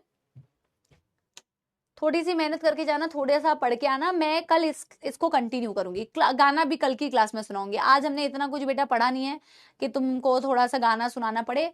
मैं पहले, मेरा मन पहले पढ़ाने में है बेटा। अगर मैं अच्छे से तुम्हें टाइम दे के नहीं पढ़ाऊंगी तो फिर मैं तुम्हें गाना भी नहीं सुना सकती। I will sing a song when I will feel satisfied कि मैंने तुम्हें जो पढ़ाना था वो मैंने पढ़ा दिया है। मेरे को तो ऐसा ही लगता है, मैं पूरे दिन भर ना मेरे को यही लगता रहेगा कि मैंने पूरा टॉपिक तुम्हें पढ़ाया नहीं, पढ़ाने का टाइम नहीं मिला, है ना? तो कोई बात नहीं, अब कल की क्लास में पहले कंटिन्यू करूंगी, तभी मैं बढ़िया गाना सुनाऊंगी। पर तुम थोड़ा सा इसको पहले खुद से पढ़ के आना बेटा, तो मेरे लिए थोड़ी हेल्प हो जाएगी। जब तुम खुद से पढ़ के आते हो ना तो मेरे को एफर्ट्स मारने में और आसानी होती है, क्योंकि तुमने भी थोड़े से एफर्ट्स मारे हैं, ठीक है? तो कल की क्लास में मिलते हैं। आप लोग मुझे जितना भी आपने पढ़ा, जितना भी समझा, मुझे एक बारी बताना कि तुम्हें कितना समझ में आया, ठीक है? एक बारी कॉमेंट्स में मुझे बता देना। जो जेन्युइनली पढ़ते हैं ना वो एक बारी बता देना कि थोड़ा बहुत समझ में आया ना बेटा, ठीक है? क्योंकि मेरी भी, टीचर की भी सेटिस्फेक्शन होती है, तो मेरे लिए वही सेटिस्फेक्शन होगी। पर कल मैं इसी इंटेंशन के साथ में आऊंगी, कैसे तुम्हें समझ नहीं आएगा सब यहाँ सेट करके जाऊंगी, ठीक है? I promise you. और कल काउंटर करंट मैकेनिज्म भी पढ़ना है, तगड़ा कॉन्सेप्ट है। डीपीपी के आज क्वेश्चन सॉल्व नहीं हो पाएंगे क्योंकि आज का टॉपिक कवर ही नहीं हुआ है, तो उसका लोड मत लेना। डीपीपी के क्वेश्चन वाला टॉपिक कल करेंगे, ठीक है? Bye bye, thank you, thank you.